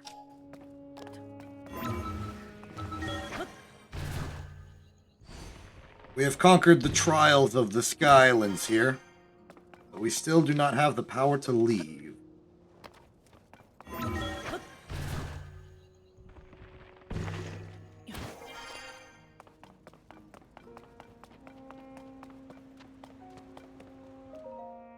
Also, what's this weird Chloe thing?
Link.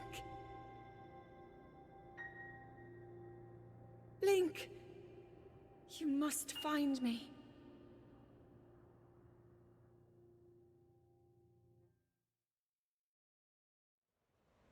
People of the jury, the world is open to us now.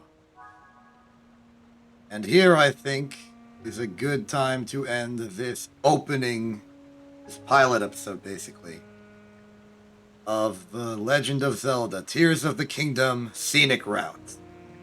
I'm Exception. This is In TV. Have a good day, and good night.